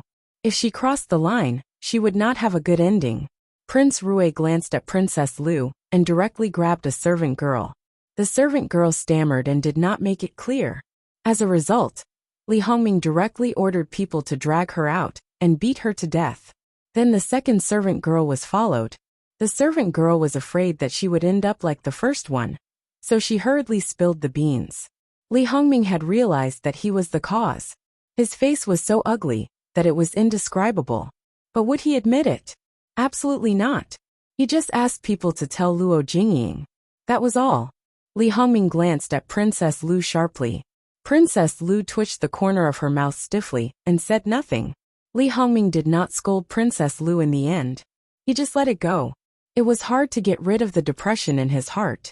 "I asked you to serve him, but you were lazy and didn't pay attention. Now that the child is dead, you should go down and continue to serve him. First, you should forgive him. Second, you should protect him from being bullied. Drag all of you out. Your Highness, please spare us. Your Highness. Was it useful to beg for mercy? Of course it was useless. The guards beat them directly. They were not gentle at all. If they resisted and cried, the knives at their waists would hit their heads directly. Blood would immediately flow. Princess Lu slightly looked away. She did not want to see the bloody scene. Even if she had beaten servants to death and witnessed Zhang Wo's execution, she still could not adapt to such a scene. Would it be over after these people were beaten to death? There was still the culprit. As the most direct person to provoke Luo Jingying, the woman packed up her belongings and prepared to escape. However, when she finally found an opportunity to leave through the back door, she was caught just as she was about to step out of the door. Then she was dragged to Li Hongming. At this time, her head was covered in blood. Before Li Hongming could ask anything, she had already confessed that she was the mastermind. Princess Lu took a deep breath. At this point, she knew what Prince Rui was trying to do. Everything would be fine as long as this woman died obediently. Princess Lu wished she could strangle her to death. She could do nothing about it. Princess Lu's mammy also clearly knew what she was going to face. She obediently walked out and knelt down. She directly said that she had a grudge against concubine Ning, so she took the opportunity to take revenge on her. She was willing to accept the punishment. Compared to the others, he was unusually calm. Li Hongming naturally wouldn't be courteous to someone who had offered himself up to appease his anger. He waved his hand and ordered his men to take him away. Your Highness. Princess Lu finally couldn't help but stand up and grab the mammy. She looked at Prince Rui with pleading eyes. However, Li Hongming's eyes were extremely cold and sharp. He was not moved at all. Princess Lu's body trembled slightly. She grabbed her mammy's clothes and refused to let go. Because she used too much strength, her fingertips turned white. The mammy gently but firmly pushed Princess Lu's hands away. The prince lost his son. Although it was him, she was the one who was aggravated. She was just a servant. How could she compare with the royal grandson? Now she only hoped that her family would not be implicated. However, she didn't dare to ask for mercy in person. But she believed that the princess would protect her family. I can't continue to serve you in the future. Princess, take care. Princess Lu couldn't help but take 2 steps back. Tears fell down, but she quickly wiped them away. She didn't look at Prince Rui, because once she did, she was afraid that she would show hatred in her eyes. This man was so cold and heartless. Li Hongming cleaned up the mess and left without looking back. He didn't even think of going in to see the woman who had just lost her child. The pain of losing his son seemed to have completely disappeared. Look, this was Prince Rui, who was highly praised by outsiders. In his eyes, there was only the high position. In fact, Princess Lu didn't know that the reason why Li Hongming was so angry was not only because of the child, but also because of Jing Wan and Li Hongyuan, who embarrassed him. What was more, he was humiliated by Li Hongyuan's eyes. Except for her, there was no one else in the courtyard of Luo Jingying, including the person who was in charge of sweeping. The mess in the room had not been cleaned up. Princess Lu had a little sympathy for Luo Jingying before. After her mammy died, she was kind enough not to tear Luo Jingying apart. Anyway, the child was gone. From now on, she would not give Luo Jingying any protection. Yes, if Princess Lu secretly warned other people in the backyard, Luo Jingying would have had an abortion. Maybe she would have even lost her life. From now on, Luo Jingying could only fend for herself. However, didn't concubine Qiying love His Highness so much that she didn't care about anything else? However, His Highness revealed his true colors and beat her down to the ground. She survived and kept the child. Now, because she heard news about her cousin, she had an abortion. Should it be said that her love was too shallow, or that her ruthlessness towards her cousin was too deep? Princess Lu left with her people, and then casually arranged several people to serve Luo Jingying. When Luo Jingying woke up, there was only a strange little maid by the bed. But she was not in the mood to care about her for the time being. The first thing she did was to touch her belly. Her belly had been bulging. She had felt the movement in her belly, but it was gone. Her child was gone. Luo Jingying's expression was one of utter terror.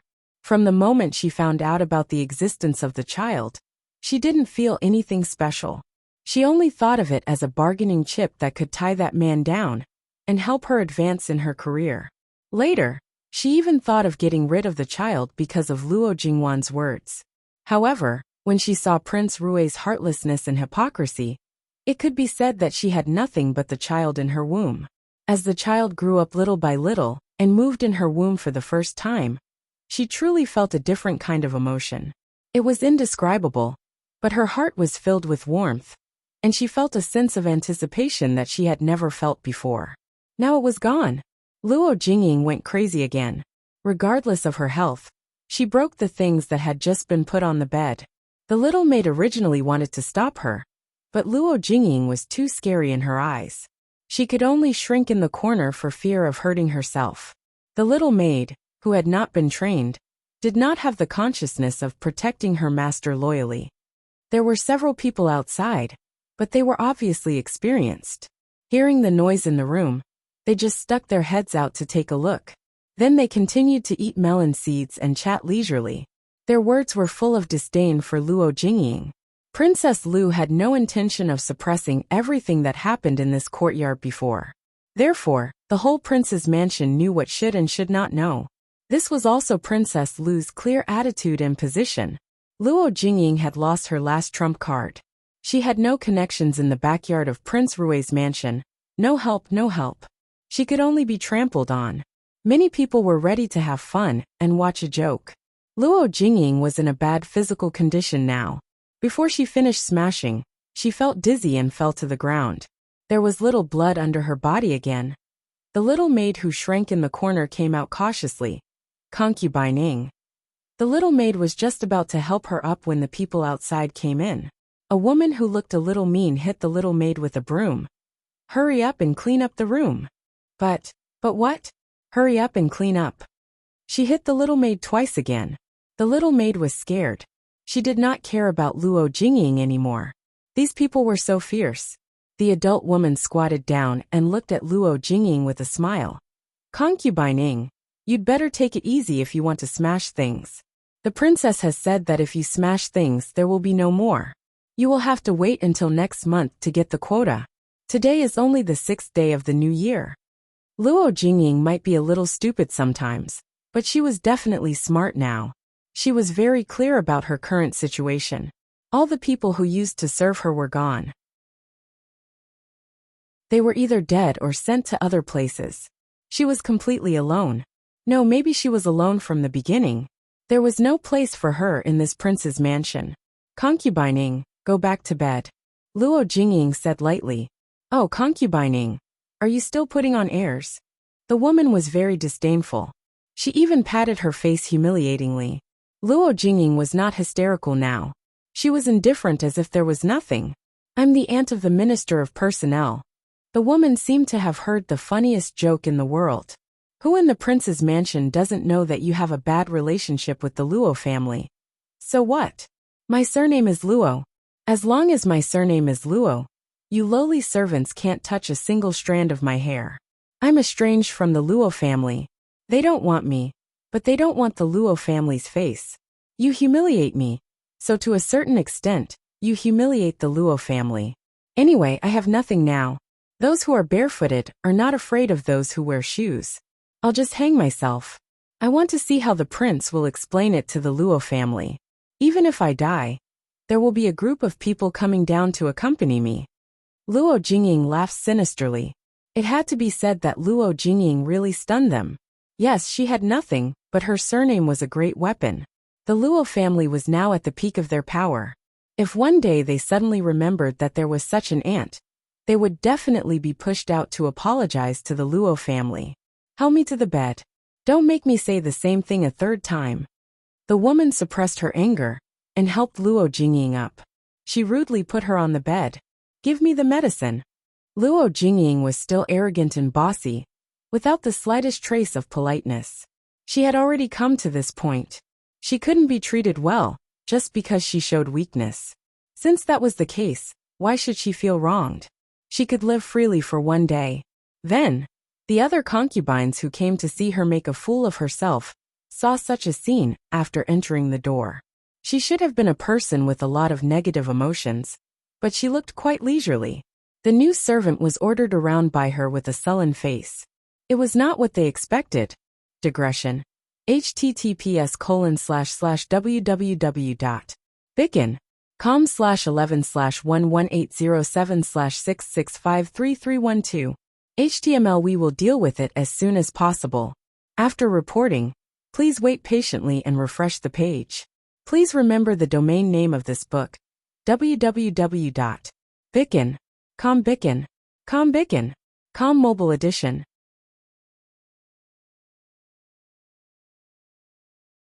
Chapter 226. You're finally here. You made me wait for so long. But it's good. I'm quite bored now. Luo Jingying was not angry at all when she saw them in the past. She was even in a good mood and waved at them. This was even more strange. Did she lose her mind after losing her child? However, this didn't seem like something a lunatic would do. For a moment no one spoke first. Luo Jingying sneered. She remembered how these people looked when they found out that she was pregnant. How they looked when they found out that she was pregnant but lost favor. Now they wanted to hit her when she was down. Before, because the child was still alive, she carefully protected it. Even if she was arrogant and domineering, she was more afraid in appearance and tried to stay as far away from them as possible. Now she did not care about anything. If others made her unhappy, then everyone would be unhappy together. But she was not in good health now and could not do anything for the time being. Wait until she recovered. Sure enough, even if she did not speak for a while, they could not help but be sarcastic after a while. Before losing her child, Luo Jingying might have been easily angered by them. Now, she found that she did not feel anything, so she calmly listened to them scolding her without any vulgarities. Then, when they finally seemed to realize that something was wrong, she slowly opened her mouth. You don't want to talk anymore? Then it's my turn to talk. I have no favor, and the child is gone. The Luo family does not care about me at all. It's all right. Do you know why the Luo family does not care about me? It's because I'm blind and do not know what's good for me. Wang Yi wants to win over my grandfather, but unfortunately, my grandfather has no intention of working for him. Wang Yi has his eyes on me, but he does not understand the situation. I have no place in my grandfather's heart. He should be more interested in Luo Jingwan. Luo Jingwan may be annoying, but she's a good judge of character. Our prince probably hasn't even come within 10 feet of my third sister. As she spoke, she burst into laughter. His Highness has tried every means to get close to the Luo family, and I'm the thread that's equivalent to nothing. However, if I die, this thread will be completely broken. Grandfather might even be able to use this as an excuse to become irreconcilable enemies with His Highness. Oh, now that I think about it, I actually have some use. We all know what kind of person His Highness is. If you let him miss the opportunity to become the Minister of the Ministry of Personnel, what will happen? I'm looking forward to it. The women were frightened. Luo Jingying was threatening them with death. They knew Wang Yi's nature. Originally, they thought it would be better if she died. If what she said was true, then she couldn't die. That feeling of having a fishbone stuck in their throat was really terrible. This is the Wangfu. How can a person's death spread out? The Luo family doesn't care about you. Even if you turn into dust, the Luo family won't know. One of the women expressed her disdain for Luo Jingying's words. Is that so? Then let's try.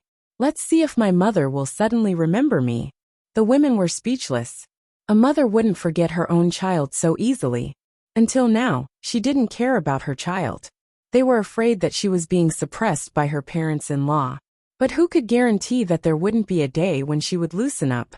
Not to mention that none of them had a maternal family.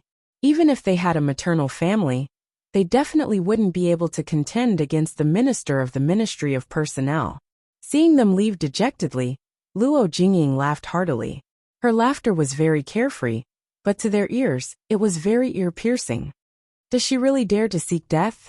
When you have nothing left, then you will know whether she dares or not. But if you die, then so be it. There won't be a ripple. Luo Jingying laughed until tears came out of her eyes. Her voice stopped abruptly. All of you get out. Luo Jingying was now full of sarcasm. The servants couldn't wait to get away from her, and quickly got out. When she was left alone, Luo Jingying curled up and cried silently. She missed the days in the Luo family very much. Even if she was angered by Luo Jingying time and time again, she still felt that it was wonderful when she thought about it now. She was still jealous of her, still hated her, but she also really missed her. At that time, when she knew that she was going to enter Prince Rui's mansion, she was arrogant and insufferably arrogant. She probably mocked her in her heart. No, she had always looked down on her and didn't take her seriously. Maybe she just watched for fun. A few months, just a few months. Thinking back to that time, she wanted to be the noblest woman in the world. Let everyone crawl at her feet, and let those who looked down on her beg for repentance. She was really too naive and ridiculous. At the beginning, when she fell out of favor, she still wanted to get back. But now, she didn't even want to see that man. Without experiencing it, she wouldn't know how cruel the reality was. If she could have a chance, she would rather avoid Luo Jingwan and find a family of equal social status to marry. She didn't realize this at the moment before she lost her child. Otherwise, she wouldn't have heard that Jingwan's grand coming-of-age ceremony led to a miscarriage. Of course, this was only a trigger. In the final analysis, it was because she had seen red more than once, which affected the fetus. No matter how stable the fetus was, it couldn't stand such torment again and again. However, from now on, Luo Jingying showed her fierce fighting ability in the backyard of Prince Rui's mansion. She knew that someone was scheming against her secretly. She wouldn't play tricks. She would do it openly. She would suddenly rush into your room and smash it. Or she would hold a hairpin and pretend to be weak. She would scratch your face when you were unprepared. Or she would suddenly run out and hit you hard. She would be knocked into the water. Even if she was stopped again and again, the same thing wouldn't happen again. However, Li Hongming also knew that he couldn't let her die. If he locked her up, she would immediately kill herself in various ways. Each time, she would be more ruthless than the last. Li Hongming's face darkened several times. He simply let it go, and let Princess Lu deal with it. Luo Jingying behaved well in Princess Lu's place. She told Princess Lu that she would keep Li Hongming in the main courtyard, and not let other women get close to him. Even if Princess Lu didn't have feelings for Prince Rui, it was still a great temptation. So she acquiesced. Luo Jingying didn't make trouble in daily life. However, once she knew that Prince Rui spent the night with a concubine, she would definitely make trouble for that concubine. With Princess Lu's help in secret, those concubines were all tortured miserably. When Li Hongming knew it, Luo Jingying loved him deeply. When he went to other women's places, she went crazy with jealousy. She would only stop when she couldn't touch the princess. In this aspect, men were always a little vain. There was no woman in the backyard that he cared about. In addition, Li Hongming's life outside was very bad. He made mistakes everywhere. He had been scolded by Lu Qingdi more than once. He was in a terrible fix. So he just let it be. He really didn't enter the concubine's room for several months. As for Luo Jingying, because of her miscarriage, no one had taken good care of her, and left her with a chronic illness. If she was calm, it might have affected her fertility. However, she did not stop for a moment. Her body deteriorated day by day, but she did not care. Of course, these were all the stories in the future. A few days after Jingwan's adulthood ceremony, it was Double Ninth Festival. The custom of climbing the mountain was indispensable.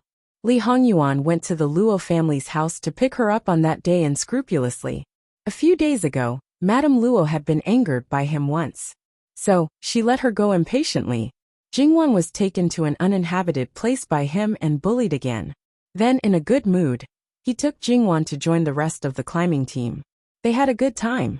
The next day, Jingwan received 2 pieces of news before and after she went. First, Chen Zhengmin and Li Ruyu would get married in 10 days. Second, Sun Yilin was sent out. No matter which news it was, it came suddenly. Although Chen Zhengmin and Li Ruyu's marriage would happen sooner or later, there had been no news before. The 3 letters and 6 rites. They didn't hear about the first step. They were going to get married directly. After 10 days, There was no news of the betrothal gifts. Wasn't that surprising? There was also Sun Yilin. He was doing well in the internal court. Even if he was to be promoted because of the credit of the journey to the west, it seemed that there was no need for him to leave the capital and be sent out. Moreover, Ding General Manor was now in a period of internal strife. Many people had turned to him.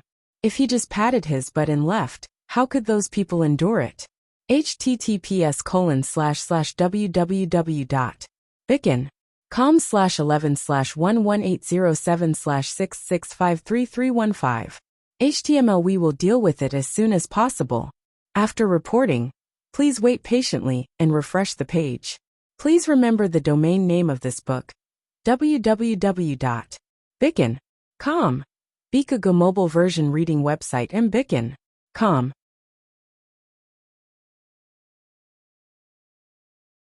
Chapter 227. Regardless of whether he was puzzled or enlightened, Sun Yilin had to leave the capital in 2 days. Before he left, he came to see Sun Yijia. Sun Yijia seemed to be in good spirits, and seemed to be happy about leaving the capital to become an official. Sun Yijia didn't try to dissuade him. But did he have to leave in such a hurry? There were still 3 months before the new year. Couldn't he take up his post after the new year? Sun Yilin shook his head. He could feel that someone wanted him to leave. Although he did not know who it was, leaving the capital was not a bad thing for him. This world made him feel oppressed and painful. Although because she was here, there was a hint of sweetness in the oppressive pain. The further he was away, the more lovesick he would feel. However, he needed to do something to distract himself. Before he met Jingwan, his life's ambition was to build his country and rule the world. Jingwan's appearance gave his life a different kind of color. It came so suddenly, but it also failed so quickly. He had no choice but to bury it and let it hurt in his heart again and again. He didn't know if someone else would dig it out in the future. He was muddle-headed for a period of time. Then, he suddenly thought that if he couldn't get back up, didn't achieve anything, and disappeared in the crowd, one day when she talked about him, she would only shake her head and sigh in disappointment. Then, she would completely forget about him without leaving a trace. He felt his heart clench tightly. He didn't want to be forgotten by her. Even if he couldn't be by her side, he wanted to let her know about him from time to time. He wanted to be good enough to stand in a high position. Sun Yilin wasn't a person who buried everything for love. But now there was another reason for him to be more motivated. Sun Yilin didn't mention Jingwan, but Sun Yijia saw the unconcealable affection in his eyes. It made her heart soften. She wanted to ask Jingwan to come out and see him, but in the end, she restrained herself. She also didn't like men to be fickle. However, if it was her brother who was trapped by his infatuation and couldn't walk out, she would rather he be more affectionate, because he couldn't get what he wanted. Tell me, all the men in Duke Dinggua's residence, from grandfather, father and other brothers, were playboys. How could there be such an odd one? Sun Yijia accidentally muttered these words. Sun Yilin found it funny. If he was really a playboy little sister, you probably wouldn't be close to fifth brother. Okay, I'm going back. Don't think about sending me off when I leave. I'll write you a letter after I settle down there. Sun Yijia sent Sun Yilin with tears in her eyes. The next day, Sun Yilin's residence, he would return to the capital for at least 3 years. The moment Jingwan heard the news, she didn't know what to feel. It was hard to describe. Then it was Chen Jingmin's wedding. The Luo family was very respectful, and basically all of them went.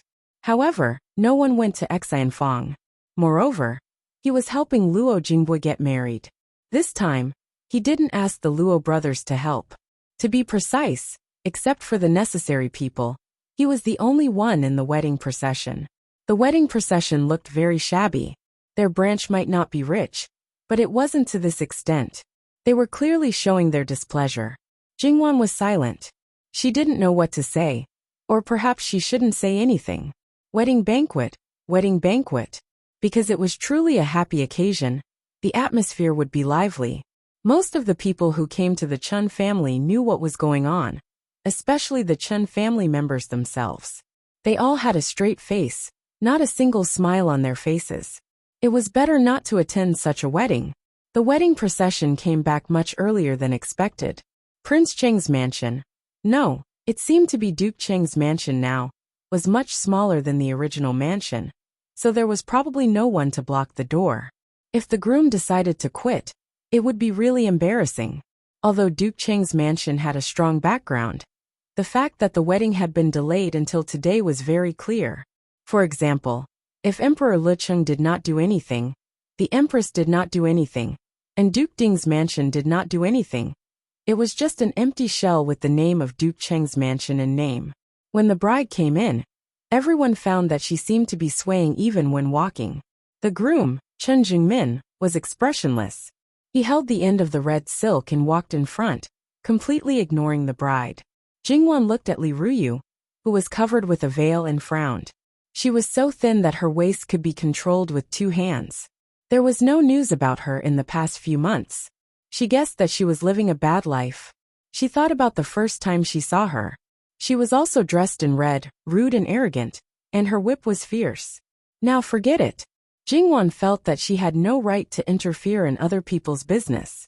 Moreover, knowing that Chen Jingmin's thoughts were on her, she still went up to him to comfort him and ask him to live a good life.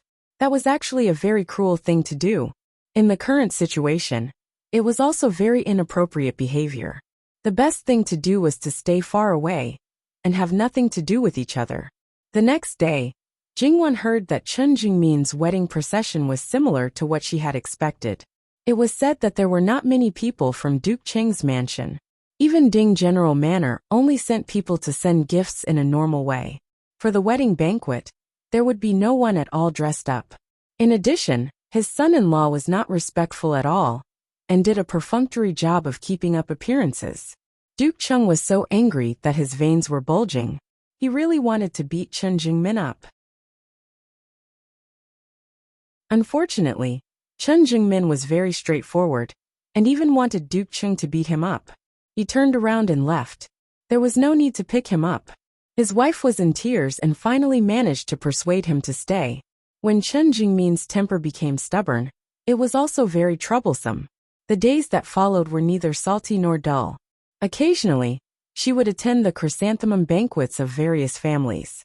Speaking of which, the Grand Secretary of the Cabinet had the most chrysanthemums and the most complete variety. In the past, when the chrysanthemums bloomed, he would often take them out to make people envious. Only this year so far there was no movement. Speaking of which, the Ruan family was in a precarious situation this year. Not to mention the flower appreciation banquet, there was no other birthday banquet. However, it was said that the Grand Secretary, who had always been stingy, had given several pots of famous chrysanthemums to the Minister of Personnel, Lord Luo. After asking around, it was said that it was to make amends. Many people believed it. Jingwan felt that there might be other reasons. However, since this treasure was in her hands, she would naturally take good care of it. When she brought the pot of Yaotai Jade Phoenix to the capital, there were only a few stems. Now, it had grown into a large clump. The flowers bloomed and looked exceptionally beautiful. Looking at these flowers and plants, her mood could not help but become cheerful. The weather was gradually getting colder. Every family had started to cut winter clothes early. The Luo family was no exception. Previously, when they were cutting autumn clothes, Jingwan and the others were not in the capital. According to Madame Wang's wishes, they had to cut 2 more sets of winter clothes. Jingwan refused. In reality, she had a lot of money. The clothes she usually wore were all made by the people around her. She had as many as she wanted. Basically, she had never worn any of the common clothes. Jingwan didn't feel that she was wearing them, but Nanny Gong didn't like them. Moreover, the people around her knew her measurements very well. Every piece of clothing they made was just right, and it was the most comfortable to wear. Thus, having more would be a waste. If she asked, she might as well not take any of them. However, there were many times when it was better not to refuse. Sun Yijia did not want a single piece. Her situation was special, now that her belly was growing quickly, and she did not lack those things. It could be said that she was cutting new clothes every few days. Now that she was taking measurements in the office, even if it was made bigger, it might not fit her. Her situation was similar to Jingwan's, so she really did not need to waste time. The young and old ladies were excitedly choosing cloth at Madame Luo's place. As the eldest of the unmarried ladies, Jingwan casually picked 2 bolts and let her younger sisters choose. There were many colors. In the end, they would always find something they liked. If 2 ladies liked the same color, they would just cut a set of clothes for the same color. The remaining ladies in the Luo family were not particularly competitive. They would not be estranged over a piece of cloth. Jingwan received a message from Yin Yang. She went to Rouge Pavilion and brought back a large amount of dividends. Jingwan used to think that she was a rich woman. Now she received too many good things. She did not want to estimate their value. She also packed a lot of rouge and face powder from Rouge Pavilion. When she took it back, each branch would send gifts to her. After Jingwan moved to the capital city, the madams and ladies of the Luo family saved a lot of money on rouge and face powder. The things they used were still the best. In the blink of an eye, it was the day before Zhou Shuang's wedding. Yuan Qiaoqiao asked Jingwan to add to her dowry. She asked Jingwan to bring Sun Yijia's dowry to the wedding. Before they left home, Wang Zhuyuyao came to them again. Since the first time she came to the Luo family, Wang Zhuyuyao came here every few days. Today, she was particularly confident that she would add to Miss Zhou's dowry on behalf of Princess Yu. Jingwan knew that she did this for her sake. It must be said that Great Elder Princess was quite competent as Lin Mingya's foster mother, because most of her relatives and friends were adding to her dowry on this day. When Jingwan and others came, many people were there. When they entered the room, everyone hurriedly stood up to greet them, especially Yu Yao. As the Wangzhu, she should accept the greetings.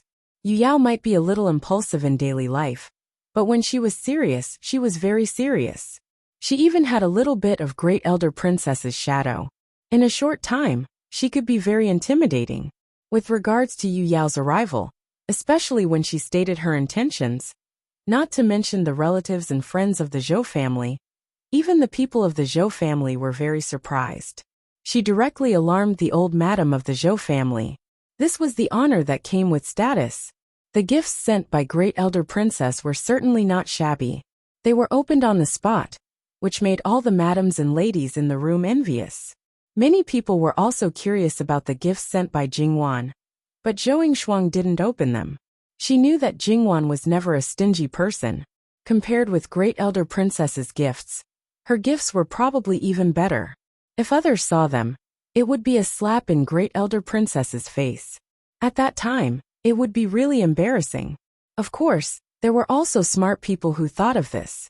They didn't join in the fun, and even stood on Zhou Shuang's side to say something. The girl who spoke didn't realize it for a moment, and was naturally unhappy. The faces of Zhou Shuang's mother and grandmother darkened one after another. Seeing that the atmosphere was not right, someone with a glib tongue helped to change the topic. Jingwan didn't say anything, because the gifts she prepared were more and more exquisite regardless of the value. Because there were quite a lot of people coming and going, Jingwan and others didn't stay long, and said that they would come tomorrow morning. When almost all the people left, Mrs. Zhou walked into her daughter's room. Seeing Zhou Shuang touching a set of hair accessories, Mrs. Zhou's eyes flashed with surprise. Even the gifts she prepared for her daughter were not as good as this one. She walked forward and asked, "Is this a gift from Miss Luo?" Zhou Shuang looked up at her mother and nodded. Mrs. Zhou stroked her head and said, "Keep it well. Mother doesn't need to worry that you will suffer in the future. With such a handkerchief to support you, you are stronger than our Zhou family. This is also my son's fortune." Zhou Shuang nodded. She felt the same way. When she first became friends with Jingwan, it was only because their personalities were more compatible. Coupled with her relationship with Yuan Qiaoqiao, they got closer and closer. Who knew how many people envied her today? Zhou Shuang's heart was filled with sweetness. Jingwan came over early in the morning as she said. However, Mrs. Quan Fu was already wringing noodles for Zhou Shuang. She wrung out all the hair on her face. Tsk, it was painful just looking at it. Jingwan touched her face. There was almost no hair on her face. When the time came, she shouldn't have to suffer. It was best to let Mrs. Quan Fu do the honors. She wrung the noodles and carefully combed her hair. When it was time to put on makeup, Zhou Shuang begged Jingwan to help her. Although it was against the rules, Mrs. Quan Fu didn't mind. Jingwan also readily agreed. She carefully put on makeup for her, covering up some small flaws. She also put on a light layer of blush according to her face shape. Her face was still the same face, but it looked more beautiful. Many people were amazed. No wonder the bride wanted Luo San Miss to help her with her makeup. If they were in her shoes, they would definitely do the same. When the groom lifts the veil, I don't know how happy he will be. Zhou Shuang blushed, adding a touch of color to her face. By the time everything was done, most of the people had left. Only Jingwan and a few others stayed behind to chat with her. Not to mention other things.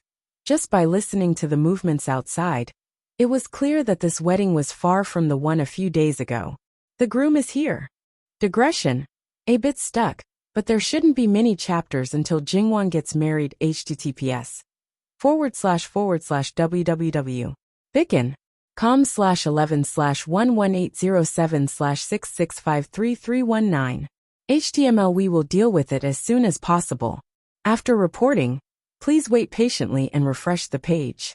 Please remember the domain name of this book, www.bicken.com. Bikago mobile reading website mbicken.com.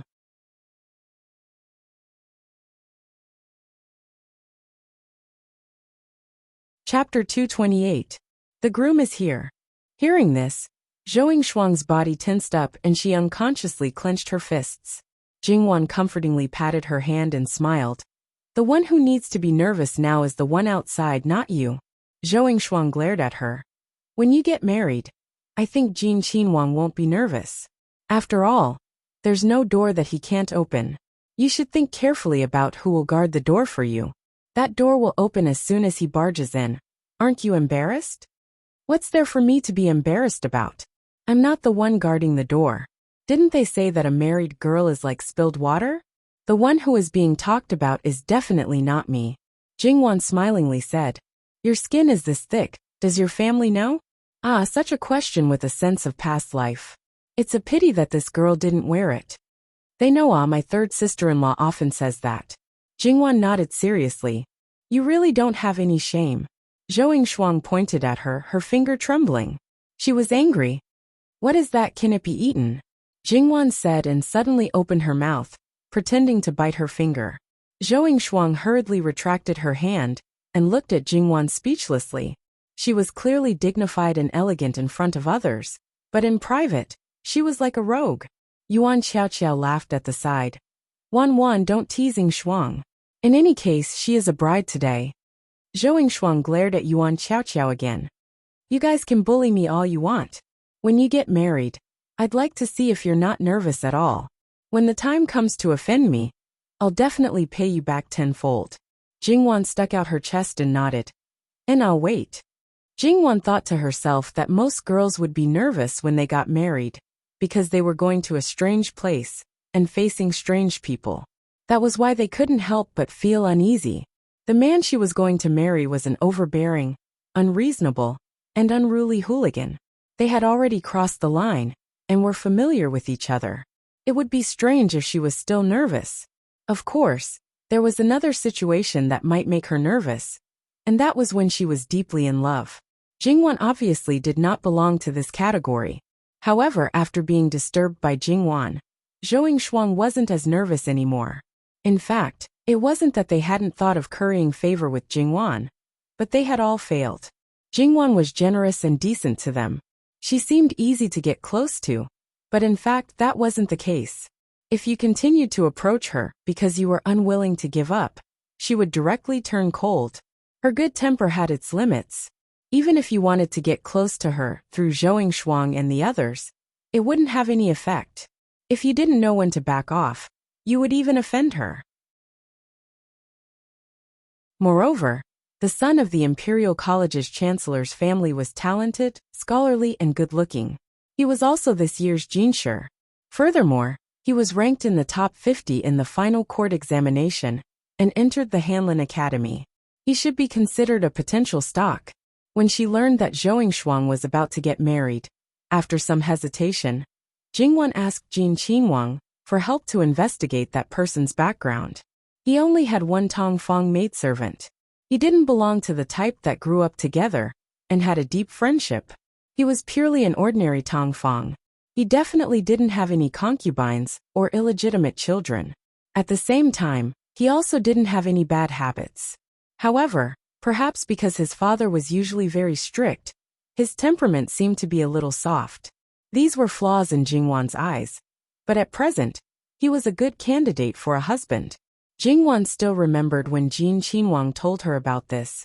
His evaluation of this person was that being a deputy wasn't bad, but letting him be in charge of one side was a bit forced. According to Li Hongyuan's meaning, if Jingwan wanted, he could be promoted. If one day she didn't find him pleasing to the eye, she could easily crush him with one foot. Jingwan was speechless that a certain person was always so violent. However, she also knew that Jin Qinhuang wasn't joking around with these words. That meant that Jingwan, to a certain extent, actually held the power to kill Zhou Shuang's husband. In fact, this bridal escort was a test. Even if he really couldn't pass, he wouldn't really not be allowed to pick up the bride. The one outside, using literature to break through the door really wasn't a difficult matter. After all, in the Zhou family, there was no one more knowledgeable than him. Also, several of these makeup-urging poems were handed in. Sure enough, the Zhou family couldn't withstand it. Not long after, the bridegroom brought people to break into the courtyard. At this time, it was naturally time for the womenfolk to step out. However, most of the womenfolk just stretched out their hands and asked for red packets. The servant girls truthfully conveyed the situation outside. Yuan Xiaoqiao listened with interest and couldn't sit still. She tilted her head and looked outside. Jingwan found it funny. If you want to watch the show, then go out. Otherwise, you'll have to personally make things difficult for the bridegroom. Hearing this, Yuan Xiaoqiao really stood up. Shuang, I'll help you check.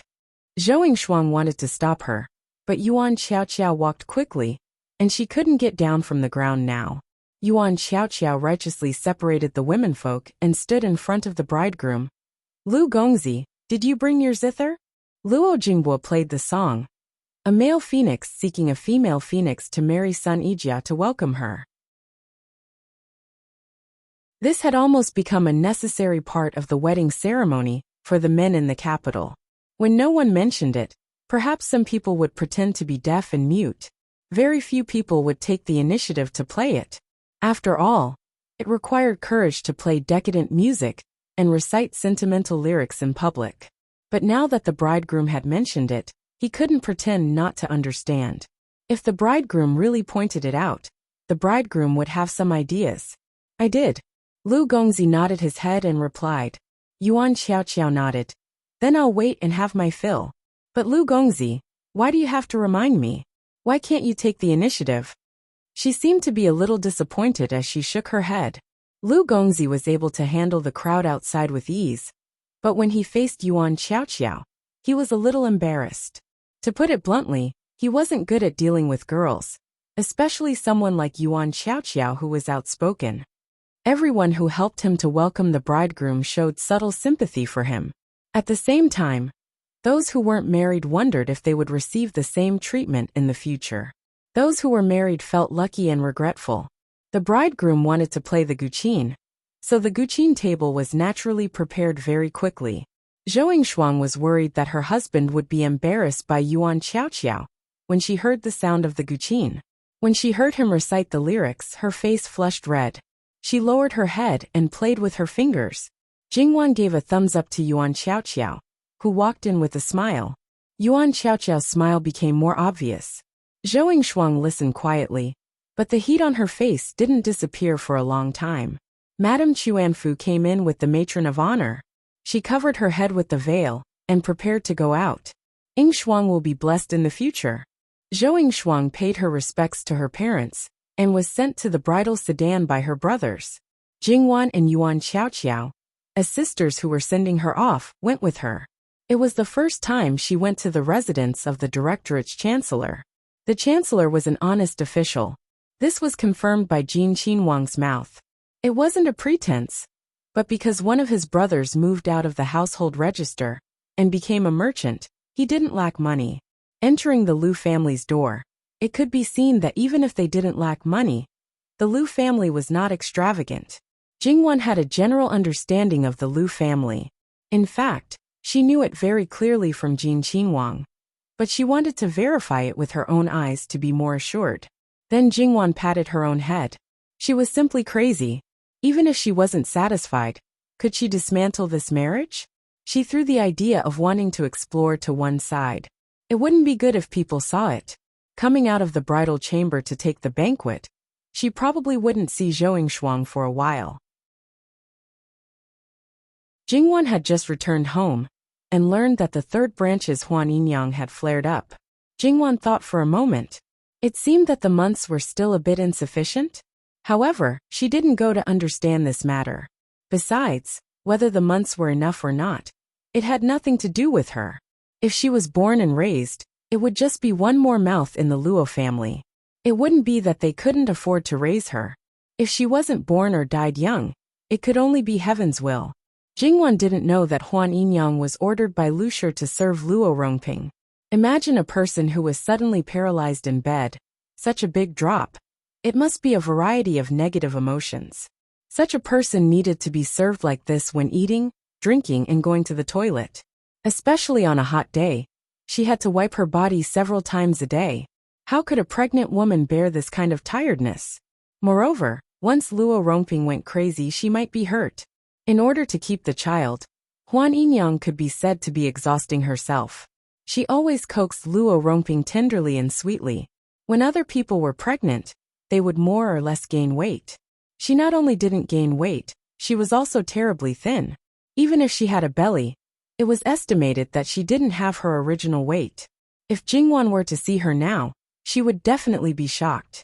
And it was a miracle that her child could stay in her belly until now. Huan Yinyang had a difficult birth. She was thin because she was physically and mentally exhausted. But she was not treated harshly in terms of food. In fact, Lu Shi also specially asked people to prepare a lot of supplements for her. It could be seen that she was really sinister. Huan Yinyang also knew clearly, but she couldn't refuse. She also knew that it was impossible to resolve the matter between her and Lu Shi. Huan Yinyang stayed up for a day and a night, but she couldn't give birth to the child. In the end, 2 lives were lost. No matter how tough Huan Yinyang was, or how scheming she was defeated by Lu Shi. The only difference between her and Lu Shi was their status. Her honor and disgrace depended on Luo Rongping, but Lu Shi was not. In the backyard of a noble house, the death of a lowly concubine couldn't make a splash at all. Perhaps she knew too much. After hearing this, Jingwan just said, "Why bother?" The weather was already cold. There was nothing to do this winter, so they could basically prepare for the winter.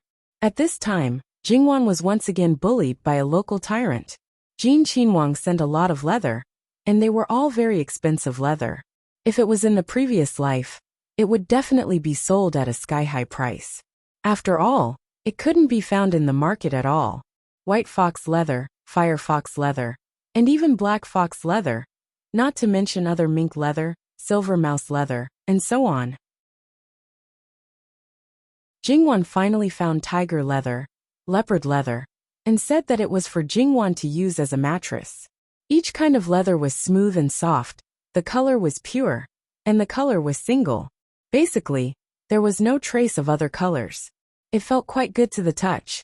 Jingwan thought fortunately, there was no animal protection law now. Otherwise Jin Qinhuang would https://www.bicken.com/11/11807/6653321 HTML chapter error. Click here to report, exempt from registration.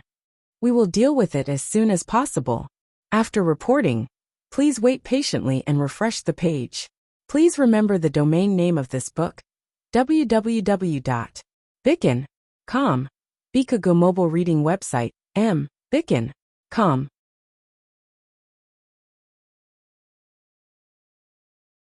Chapter 229. Towards Jin Qinhuang's behavior of giving a lot of good things at every turn, the Luo family was also accustomed to it. There were many people who were envious, but not many who were jealous. Jingwan would always divide a part of the things, and this time was the same. In fact, Li Hongyuan had already made preparations. He had reserved the part for the Luo family in advance, and the best ones were for Jingwan. On one hand, he knew that Jingwan would not monopolize it, and on the other hand, he did not want Jingwan to draw too much hatred in the Luo family. After all, Jingwan was different from him. She cared about her family, and if there were good things, she would share it with them. The things reserved for the Luo family, in Li Hongyuan's eyes, were only defective goods. Even so, the majority of the Luo family loved them so much that they could not part with them. These were good things that they could not ask for in the past. Thinking about the things in Jingwan's hands. Forget it, people should be content with what they have. Being too greedy would not have a good end. Jingwan originally wanted to give old Madame Luo's black fox fur to use. After all, the black fox fur that Li Hongyuan got was limited, and the fox fur was originally thick, so it was not suitable to make a whole set of clothes. However, old Madame Luo refused. The things that Jin Qinhuang prepared for his fiancé, how could an old woman like her take them all? The things that were given to her were already very good. Moreover, the best things, she naturally wanted to use them on Jingwan. After getting these things, the one who was the most impolite was probably Gong Mama. She finished dividing these hides into cloaks, overcoats, everything that one could think of, not to mention using them as accessories on clothes. Jingwan wanted to say, "Mama, use up all the things that don't need lungs at once." She was still growing, and after 1 or 2 years it would be too short. These things would not be the same as ordinary clothes, no longer fitting, or after this season, she would not want them anymore. That was simply a waste of God's gifts, and she would be struck by lightning, okay? Young lady, don't worry. How could Jin Qinhuang be short of something like this? In the future, they could just buy a new one. Besides, even if it was a little short, they could just piece it back together in the future. It wouldn't be wasted at will. Alright, Jingwan shut her mouth. There was no point in saying more. The people around her were absolutely excellent at making clothes. Even if it was piecing, Jingwan felt that she couldn't find any traces at all. They were all capable people. However, after receiving so many good things, Jingwan felt that she should give something in return. But no matter how she thought about it, the other party didn't have anything good. In terms of these external objects, there was probably nothing that she had that he didn't have. Or rather, he should personally do something to express his sincerity. As the saying goes, the gift is light, but the sentiment is more important. As a useless actress, it was better not to make a fool of herself. Jingwan guessed that if she gave him something, he would probably use it. Thinking about that person, which one of his clothes was not the best of the best? In other words, it was the best of the best. If low-end things suddenly appeared on his body, it was simply inappropriate. Just thinking about it would ruin his image. Then, what could she give him? It seemed that other than herself. Stop. Jingwan covered her face. After meeting that bastard, she was becoming more and more filthy. If she couldn't think of anything, then she would just leave it hanging. However, recently, Jingwan felt that the atmosphere in the capital was somewhat not right. Moreover, she hadn't seen grandfather for a few days. Not to mention in the morning, he went out too early. She also couldn't see him at night, which was a bit unusual. Grandmother didn't mention it, and Jingwan also didn't ask. It was just those trivial matters in the imperial court. You cheat me, I harm you, and set each other up. After a few days, Jingwan hugged a hand warmer. The temperature in the capital was much lower than Qianfu. Jingwan felt that she had become delicate. Unless it was necessary, she just stayed in her room, and didn't want to go out. Because of the floor tiles, the room was quite comfortable. Madame Luo had reduced the number of times she paid her respects, once every 3 days. However, Jingwan still went every day, but later in the morning and earlier in the evening. Perhaps it had become a habit, or perhaps it was the after-effect of Madame Luo's near-death experience a few years ago. Jingwan seemed to feel a little uneasy if she didn't see her every day. On this day, when Jingwan accompanied Madame Luo for dinner, she learned that many courtiers were staying overnight in the palace, including grandfather. Jingwan's heart skipped a beat.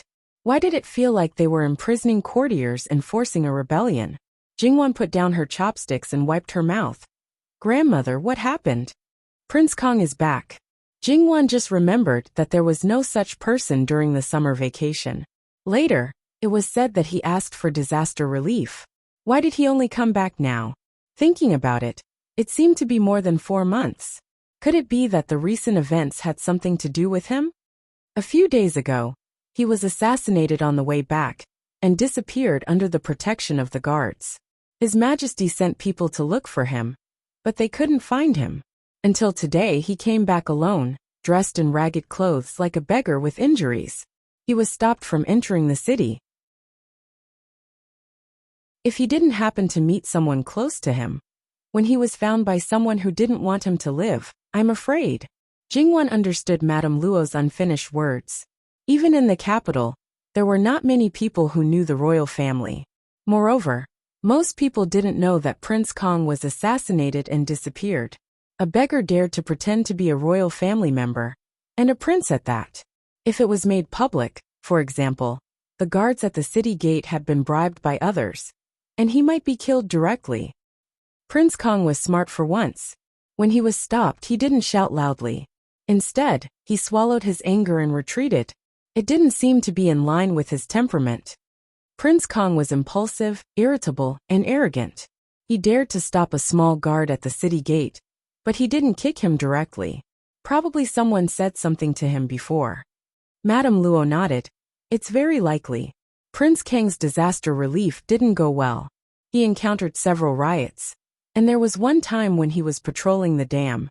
There was a sudden flood, and he fell into the water, almost losing his life. This time, it happened once or twice by chance. If it happened too many times, then it's because he brought enough guards with him, and the protection was tight. Once or twice was by chance, but if it happened too many times, it was probably inevitable that people would think that it was a conspiracy. After Prince Kong simply freshened up, he directly entered the palace. In front of the Holy Emperor, he was in the middle of crying when he fainted. The entire imperial hospital was alarmed. It was said that Prince Kong was seriously injured. It's not easy for him to hold on for so long. Before, it was probably because his spirit was tense. But when he suddenly relaxed, he couldn't hold on anymore. It was as if his life was hanging by a thread. The Holy Emperor was furious. Grandfather and the others aren't doctors. What's the use of the Holy Emperor keeping them? Who knows? Madame Luo absent-mindedly answered. She didn't care whether Prince Kong was dead or alive. Jingwan laughed. I'm afraid that Prince Rui and the Gong Prince will be anxious. Madame Luo glanced at her. How the others were, Madame Luo didn't have any thoughts. Most likely Prince Jean had a hand in it. He was cold-blooded and ruthless to everyone. His remaining humanity and tenderness seemed to be left for Wan Wan. If it could continue like this, it would be Wan Wan's luck. Then, she would probably be able to rest in peace. Jingwan subconsciously touched her face. What is grandmother looking at? Nothing. The matters of the court have nothing to do with us. It's the 12th lunar month, less than a month away from the new year. And I hope we can have a peaceful year. It doesn't matter. Even if something bad happened to Prince Kong, it's just like that. It's not like. Indeed, when a prince died, it wasn't up to other people to mourn for him. But Wan Wan, it's your first time spending winter in the north. Be careful, don't catch a cold. This was what Madame Luo was most worried about. My health has always been very good. Grandmother doesn't need to worry about me. But grandmother, you haven't been in the capital for many years. You must be careful. Since the beginning of winter, she had been watching her grandmother almost every day, fearing that she would fall ill. The two of them regarded each other as very important. When Jingwan returned, her feet paused. She took a small detour and went to Falling Plum House. Third young lady has come. The gatekeeper of Falling Plum House hurriedly took out a hanging lamp to lead the way. Knowing that Jingwan had come, Luo Rongyan and Zhang Shi hurriedly got up and came out. They couldn't be blamed. After their relationship with Jingwan worsened, they wanted to make up for it, but didn't know where to start.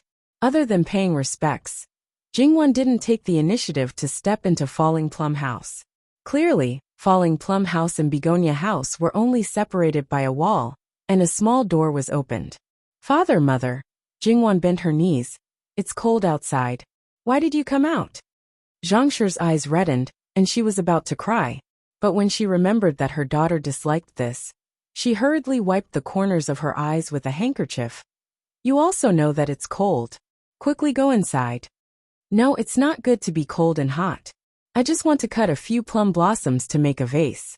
Although disappointed, Luo Rongyan immediately said, Father will cut it for you. Jingwan didn't refuse and smiled. Thank you, father. Luo Rongyan waved his hand. I'm your father. You don't have to be so polite. The maidservant was even more clever. She immediately fetched a pair of scissors.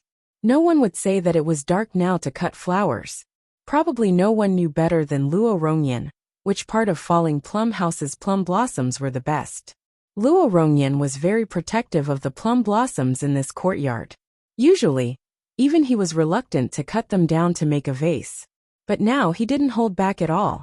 He took the scissors and cut them with all his might. He wasn't worried that he would cut a piece of the plum blossoms bald. Jingwan was speechless. Even if you cut flowers, you shouldn't cut them like this. After cutting them, you should take into account their beauty. Moreover, the basket was almost full. It was just making a vase.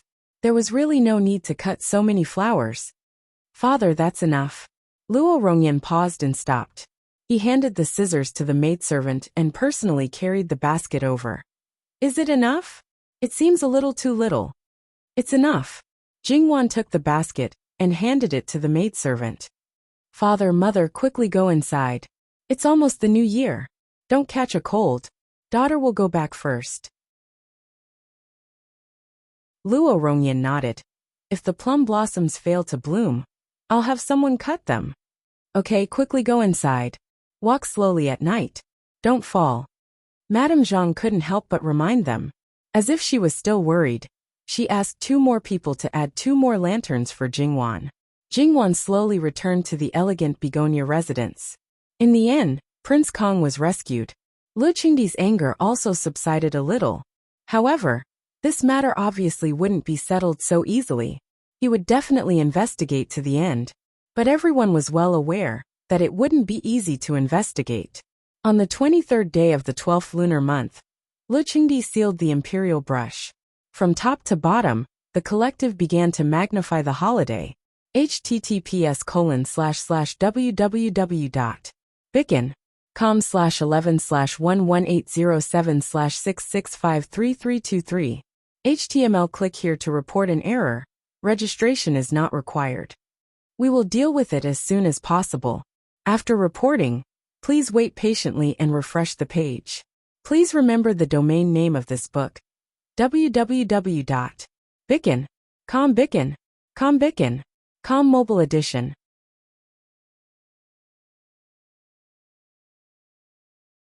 Chapter 230. On the 23rd, His Majesty sealed the pen. At the same time, it also meant that the new year officially began. The most important thing on this day was naturally the sacrifice to the stove. However, this had nothing to do with Jingwan. Wasn't that the so-called women don't sacrifice to the stove? Although Jingwan had never sacrificed to the stove before, she had seen it before. It was similar to most sacrifices, so she didn't join in the fun. Jingwan was a little scared when she saw Sun Yije's big belly. Now, Jingwan didn't dare to get close to her, as if she was afraid that something would happen if she wasn't careful. This was already the 9th month. It wasn't long before the little guy was born. All the preparations to welcome the little guy had been completed a month ago. Sun Yije's condition was quite good. She didn't have the so-called prenatal depression. Every time she saw Jingwan's cautious look, she felt very happy. You're already like this when you're in my belly. What will you do when you're pregnant in the future? Jingwan paused. That's right.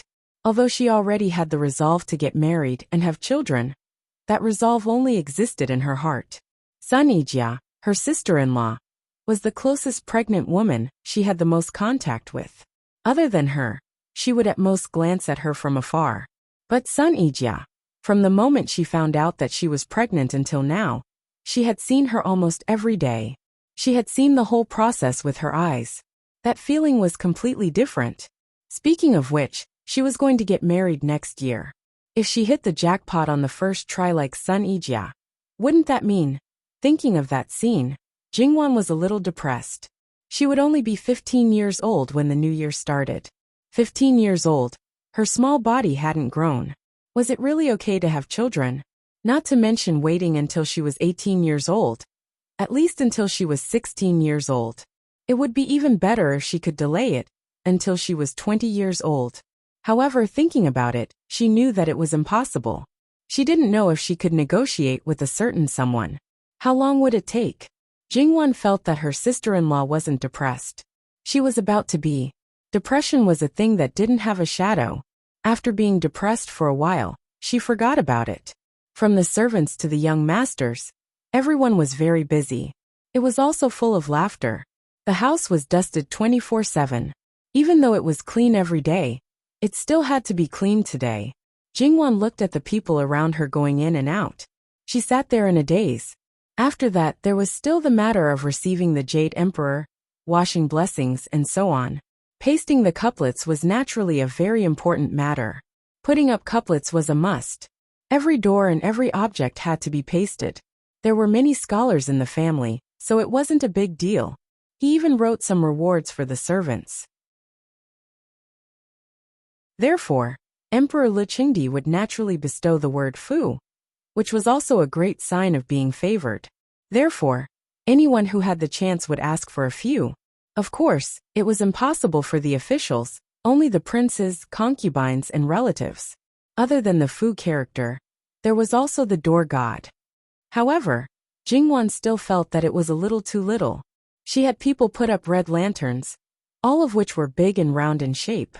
They were either written with auspicious characters or pasted with clippings. Then she tied a big blessing knot and hung it everywhere, adding to the festive atmosphere. In the blink of an eye, it was New Year's Eve. On this day, every family had a family sacrifice. The offerings prepared were very rich. The busiest time in the kitchen was when the children started to play and set off firecrackers. Some of the main dishes were prepared a few days ago, so that they could make a sumptuous New Year's Eve dinner on New Year's Eve. The sound of firecrackers came from the streets and alleys, mixed with the chatter and laughter everywhere. It was very pleasant to the ears. During the New Year's Eve dinner, although the male and female seats were still separated, they were not separated. The table was full of dishes. All of them had auspicious symbols. Even though Jingwan had seen it for many years and many times, she still felt very emotional. For the food that they ate, other than the cold dishes, the other main dishes were still hot. Then today, except for the eldest son of the eldest son, who was too young to drink, the others could drink no matter how young they were. At this time, there was no need to be particular about not talking while eating. Even if the children ate and played around at the table, they were not restrained. This New Year's Eve dinner lasted for 4 hours. Of course, in the end, basically no one touched their chopsticks. Those hot dishes were only touched at the beginning. The table was finally removed. The whole family gathered in the hall. Even the servants gathered outside, their faces full of joy. Starting from the 2 elders, they gave out red packets. Everyone of their younger generation had a share. Receiving a red packet, even if it was only a copper coin, was still something to be happy about. Kneeling, saying auspicious words, asking for red packets, round after round, the younger the generation, the more red packets they received. In this way, the eldest son of the eldest son of the eldest son of the eldest son became the biggest winner. Even the very young uncles and aunts also wanted to give him red packets. Seeing this, the whole family was overjoyed. It had been a few years since it had been so lively, and Madame Luo's smile had never disappeared. After she was done here, Wang Shi arranged to give out red packets to the servants according to their grades, batch by batch, and then went to replace the other people on duty. In previous years, the red packets were 2 months' worth of salary, but this year, it was 4 months' worth. Wang Shi also directly told them that this was old Madame Luo's first year in the capital, so the extra 2 months' worth of salary were awarded by old Madame Luo. These people had served people all their lives for this. Naturally, they were very grateful to Madame Luo. They kept saying nice things like longevity and longevity. Madame Luo was less moved, but she couldn't help but be happy for Luo Shangshu. Like Jingwan, he cared about Madame Luo's health very much. Naturally, he felt very comfortable listening to these kind words. When the clock struck midnight, the bell on the tower rang, and the sound of firecrackers shook the sky above the capital. At this time of the 3 yuan, of the year, the month and the time, a blazing fire was set up in the courtyard to show that it was prosperous and prosperous. Around the blazing fire, the big and small children set off firecrackers again. They were lively and lively. The house was brightly lit, and there were bright sparks in front of the courtyard. Outside the house, there were loud noises. This was the most lively time to bid farewell to the old and welcome the new. However, after the celebration, the little fellows began to feel sleepy. It was already good that they were able to hold on until now. The next day, the families of officials of the 5th rank and above entered the palace to pay a New Year's visit. The men were all dressed in court robes, and the madams of the higher ranks were naturally dressed up. They looked very stylish. In comparison, the young ladies and wives could dress up beautifully. They were gorgeously dressed, adding a lot of warm colors in the bitter cold. It was pleasing to the eye. A long line of carriages was waiting to enter the palace. Luo Shangshu's official position was high enough. Under the premise that only one member of the imperial family could enter, the Luo family's carriage naturally didn't have to wait too long. After checking their identities, Jingwan and the others were respectfully allowed to enter. The womenfolk had to pay New Year's greetings to the Empress and the others. Since it wasn't time yet, they could only wait outside. This wasn't an easy task. If they waited for too long, their hands and feet would become numb. Those who were older definitely couldn't bear it. However, generally speaking, those who were older would either have a husband or a son who was an important official. Naturally, they would receive preferential treatment. They would be directly welcomed into a warm room, warmed by a stove, and served with good tea and water. Compared to those who had to stand and wait outside, it was like heaven and earth. It was no wonder that many people desperately wanted to climb to a higher position. Not for anything else, but just this treatment was worth fighting for. Even if there weren't any ladies who were particularly close to her in the warm room, Jingwan basically knew them. As long as they didn't try to dig a hole in 2 out of 3 sentences, Jingwan was still willing to chat with them. Most of the princesses had to flatter Jingwan. Not to mention those Junju whose fathers didn't have any real power. The ladies of the other important officials' families generally didn't have any conflicts with Jingwan. In addition, today was the first day of the new year, so there wouldn't be any blind people looking for trouble. A woman in palace attire walked to Jingwan's side. Luo, third young lady, Gui Fei Nyang invites you. Jingwan nodded and bid farewell to the person beside her. Then, she left the warm room with the woman in palace attire. At this time, it was common for the palaces to summon those who were closer to them in advance. Some imperial concubines might only take this opportunity to see their maternal family throughout the year. Although the servants of each family couldn't enter the warm room, they still waited outside. This time, it was still Mama Gong who followed Jingwan into the palace. Now, no matter where she went, she naturally had to follow. The imperial palace had always been a place where evil was hidden. There was nothing wrong with being careful. However, the palace maid who led the way was very magnanimous. It seemed that there shouldn't be a problem. However, when Jingwan turned around the corridor of the palace hall and saw a certain person who seemed to be bored to death playing with flowers outside the corridor of another palace hall, should this be called a problem or not? The palace maid looked straight ahead and bowed to Li Hongyuan before leaving. She didn't call out to Jingwan at all. Her intention was obvious. After Mama Gong saw Li Hongyuan, she didn't follow and stood a little further away. Seeing the incomparably handsome man who had restrained his hostility and appeared to be detached from the world, Jingwan felt that it was more and more difficult for her to control this beauty. TSK walking hormones, there was really no way around it. Jingwan stood up before walking to Li Hongyuan's side. Just as she was about to bow, Li Hongyuan was one step ahead and held her hand. Feeling that Jingwan's hand was slightly cold, he lightly frowned. "Why didn't you bring a hand warmer?" Jingwan was speechless. Dear Jin Qinhuang, this was the imperial palace, not her home. She wasn't a member of the imperial family. Holding a hand warmer, was it to show off your uniqueness and draw hatred? It's enough for you to draw hatred, don't drag others down. Li Hongyuan took off his cloak and draped it over Jingwan's body.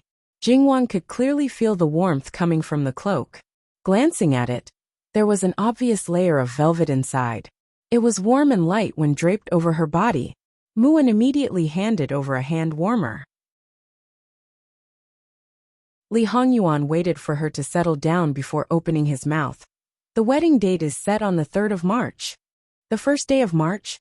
https://www.bicon.com/11/11807/6653328.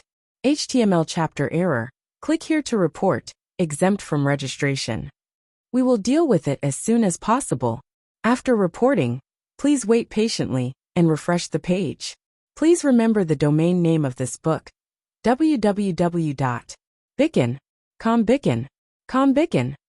mobile edition reading website bicon.com.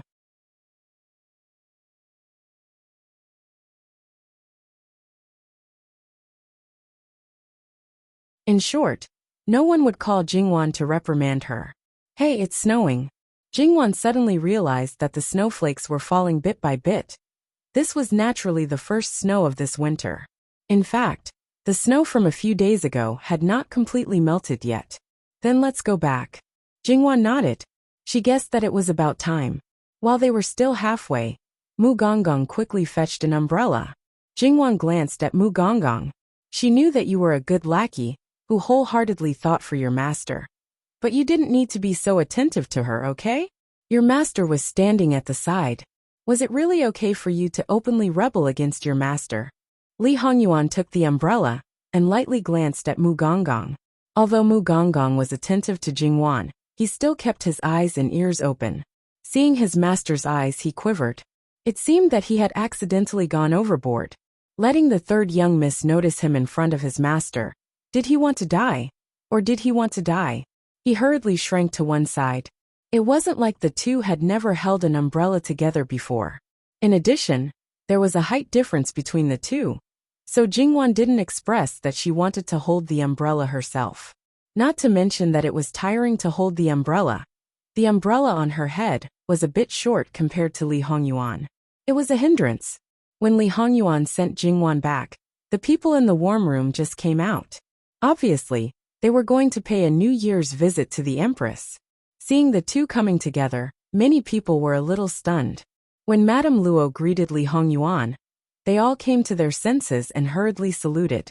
Jingwan handed the hand warmer in her hand to Li Hongyuan, and then took off the cloak on her body and returned it to him.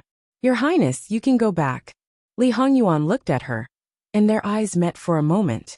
In the end, he didn't refuse. He took the cloak, casually tied it, and then turned to leave. He walked away so decisively that the hem of the cloak flew in a big arc, so that his back looked a little cold, as if the gentleness just now was an illusion. Everyone's eyes fell on Jingwan, and there was obviously curiosity and inquiry in their eyes. Jingwan walked to Madame Luo's side with a calm expression. There was no need to explain this kind of thing. The more she explained, the worse it would be. It was better to not say anything, and turn around, forget all about it. Jingwan was a girl, and had no rank, so naturally, she was with the other girls. Group by group, they entered the main hall of the Kunyi Palace. Inside, not only was the Empress in the main seat, the other concubines were also all present. They sat on the two sides, receiving everyone's greetings. At this time, not only was the Empress graceful and dignified, the others were also not far off. They sat with their hands crossed on their legs. Speaking of which, it had always been the children kneeling to their parents, and the younger generation kneeling to their elders. Only in the imperial family was this not the case. In the emperor's place, except for the direct elders, the other uncles and even granduncles had to kneel. In the imperial concubine's place, even the mother, father, grandfather, and grandmother had to kneel and kowtow. This was the imperial power. Ordinary people might not think much about it.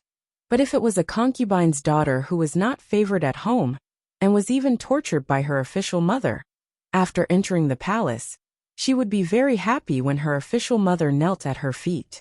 There would be no banquet in the palace today. After the collective greetings, they could basically go back to their own homes and get lost.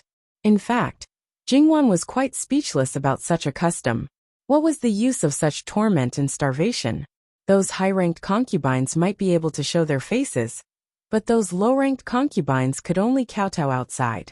However, even so, Jingwan still felt that many people were quite happy. That was right, it was deeply ingrained.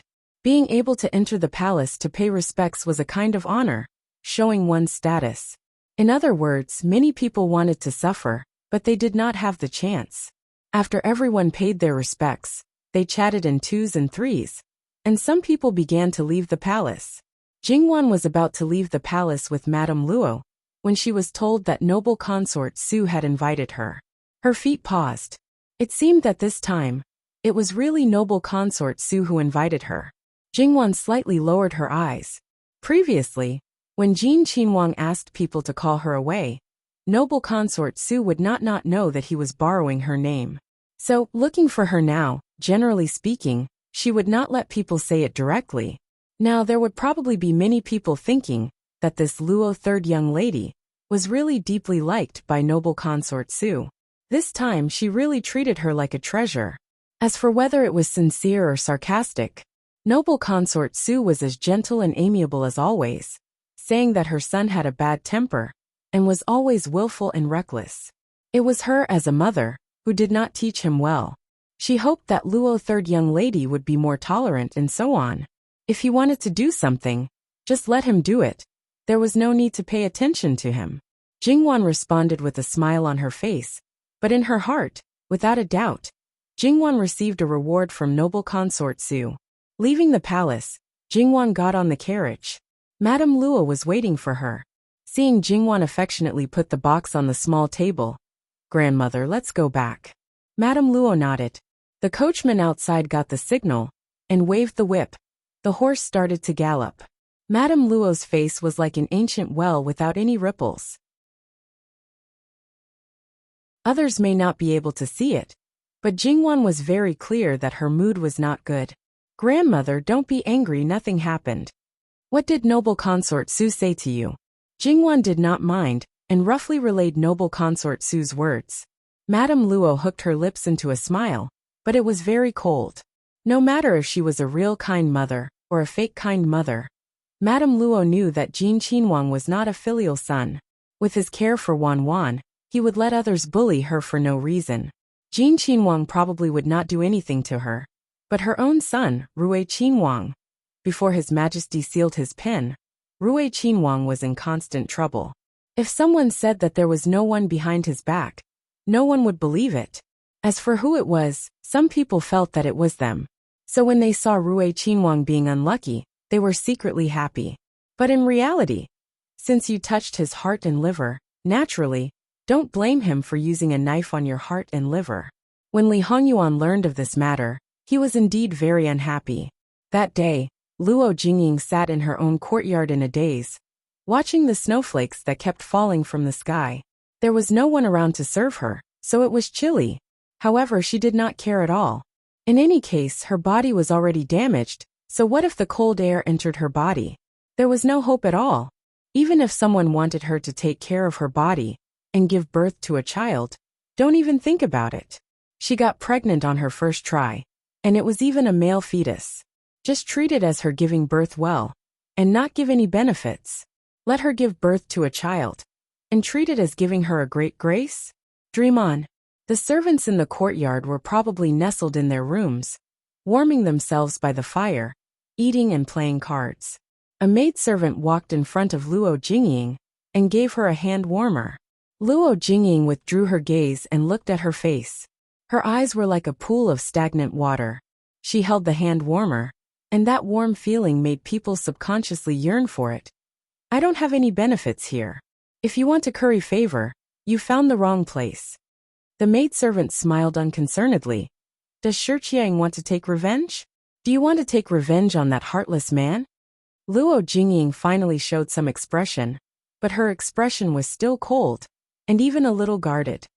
Shiqiang, you're making a scene in the backyard of the prince's mansion. But to Prince Rui, it's not a big deal. Princess Rui controls the prince's mansion very strictly, and she won't let the things in the backyard spread out. Prince Rui has been in trouble in the imperial court recently, so he's in a bad mood. Maybe your actions will completely anger him.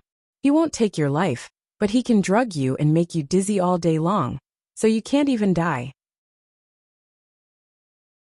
In addition, even if you're helping Princess Rui to a certain extent, when Prince Rui wants to deal with you, don't expect her to help you. After all, such a close servant died because of you. Do you think she'll be magnanimous enough to not hold a grudge? She won't go against her own husband. Who are you? Luo Jingying was even more guarded. Moreover, she did care about what she said. Shiqia, you don't need to know who I am. You just need to tell me whether you want to take revenge or not. It would be a lie to say that she didn't want to take revenge. She was so miserably deceived by Li Hongming. If it weren't for him, she wouldn't be in such a bad relationship with her family, and she would have a good marriage. She would be able to hold her head high and be his official wife. With the backing of the Minister of the Ministry of Personnel, no one in her family dared to be disrespectful to her. Now, she had nothing and could only wait for death. Prince Rui doesn't have a son now. Don't you want him to be without a son forever? Don't you want him to be heartbroken when he remembers that he should have had a son, but he lost it because of himself? The maid bewitched her. Luo Jingying's heart suddenly pounded. When Prince Rui gave up on her, she still had a glimmer of hope to redeem him. But the child was gone. Not only did it completely destroy her hope, but it also made her hate him.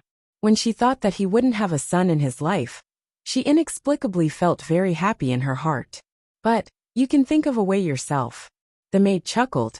Don't you want to take revenge for your child? Shiqia, you know it yourself. If Prince Rui didn't act inappropriately, causing your pregnancy to be affected again and again, and in the end, deliberately letting others provoke you, would your child be gone? He is the culprit. Luo Jingying's eyes were full of hostility. She knew all of this. Those women were desperately using these things to attack her. Otherwise, she wouldn't hate Prince Rui to such an extent. Give it to me. The maid revealed a knowing smile. Oh, fortunately, she wasn't really hopelessly stupid. If she met someone who was stubborn no matter what, it would be really troublesome. But if she really was this kind of person, she probably wouldn't have chosen her. She put a small bag of medicine in Luo Jingying's hand. This medicine is colorless and tasteless. After taking it, there won't be any problems from the pulse, and there won't be any obvious signs of poisoning. At most, it'll be similar to a cold and dizzy for 2 days. So Shiqia, you just need to be careful, and you won't be discovered. Luo Jingying's eyes lit up. She originally had the idea of perishing together. Since that was the case, she should live well, and see him regret it. Ha ha ha, seeing her smile, the maid rubbed the goosebumps on her arms. This woman was really scary when she went crazy. It was better to leave quickly. It wouldn't be good if they were discovered. On the second day of the new year, it was time for the married grandmothers to return to their maternal families. Madame Wang and Madame Lu's maternal families were in the capital, so they naturally had to go back. However, Madame Zhang and Madame Wu's maternal families weren't there, so there was no need to specially leave someone to entertain them. Madame Zhang wasn't good at this aspect, but Madame Wu had been the housekeeper for a few years when she was in Qian Manor. Although there weren't many social contacts at that time, and she was far inferior to Madame Wang in this aspect, it was more than enough to entertain her own family. Madame Zhang just needed to help on the side. As for the grandchildren, the 2 married grandmothers would definitely come back. Little Madame Wang's child was already more than 4 months old, so she would also bring the child with Madame Wang. As for Sun Yijia, firstly, she didn't want to go back to Duke Ding's manor. Secondly, she was about to give birth. If she gave birth early, she could have an attack at any time. Not to mention herself, no one in the Luo family would allow her to go out. Jingwan's courtyard was quite lively. Not only did the 2 married cousins come to her place, But the girls who went to other families also came to her place. Her eldest cousin sister's temperament was actually somewhat similar to her mother, Madame Wang. They were both people who were very good at judging the situation. She was very clear about the attitude of the people in the Luo family. For example, she knew that Jingwan needed to be close to her. However, because she was a few years older than Jingwan and hadn't seen her for a few years, suddenly being too close to her was definitely not good. She could only do it step by step. For example, the good rouge and face powder that Jingwan sent her, as well as the shares of the Rouge Pavilion that she bought, she should express her gratitude to her. In this way, she would get closer to her step by step. Jingwan knew the rules inside. However, her eldest cousin's sister didn't have any bad intentions, so she could accept the way she did things and didn't dislike it. As they chatted and laughed, they didn't know how they got to the matter of entering the palace yesterday. Younger sister Wan, is it true that Her Majesty the Empress intends to let the second legitimate daughter of the Minister of Works be Prince Kang's step-consort? Yuan Xiaoqiao asked curiously. Who did you hear that from? I don't know. Jingwan said in surprise. My mother. I didn't follow her into the palace yesterday. My mother said that Her Majesty the Empress kept that girl. I don't know about that. Later on, I went to see Her Highness the noble consort. AI, if that's really the case, then it's a pity that the girl is betrothed to Prince Kang. Didn't they say that although Prince Kang's life was saved, his body was damaged? Who knows what will happen in the future? That girl isn't much older than you. Don't listen to hearsay. Prince Kang is a prince, so the heavens will protect him. Who knows when he'll recover? Sunija said with a smile. She used a skewer to pick up a piece of fruit. It had been specially heated and preserved in autumn. It wasn't easy. Yuan Xiaoqiao made a face at Sunija, and then expressed that she wouldn't say anything more. Everyone else laughed along with her. However, Jingwan felt that it was very likely that Her Majesty the Empress would take a fancy to the Minister of Works' daughter. Compared to the other 5 ministers, the Minister of Works had a great advantage in age. The others were all in their 50s or 60s, but he was less than 40. He could be said to be young and promising. Although he wasn't as powerful and influential as the ministers of the Ministry of Personnel and the Ministry of Revenue, his future was limitless. To be honest, in terms of status, that girl was more honorable than Jingwan. Not to mention the second princess consort, she could even be the first princess consort. Based on what Jingwan learned from her grandfather, this Minister of Works didn't seem to be a neutral person. However, who he was loyal to was debatable. As for Prince Kang's health, whether it was good or bad, it wasn't known for the time being during the new year. After the 15th, it would be clear based on the movements in the imperial court. https://www.bicken.com/11/11807/66533330. HTML. Please click here to report an error. Registration is not required. We will deal with it as soon as possible. After reporting, please wait patiently and refresh the page. Please remember the domain name of this book: www.bicken.com. Bikaga mobile reading website mbicken.com.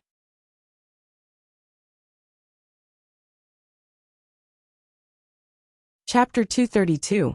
2 days later, it was said that Prince Rui got sick, and it seemed to have started on the first night of the Spring Festival.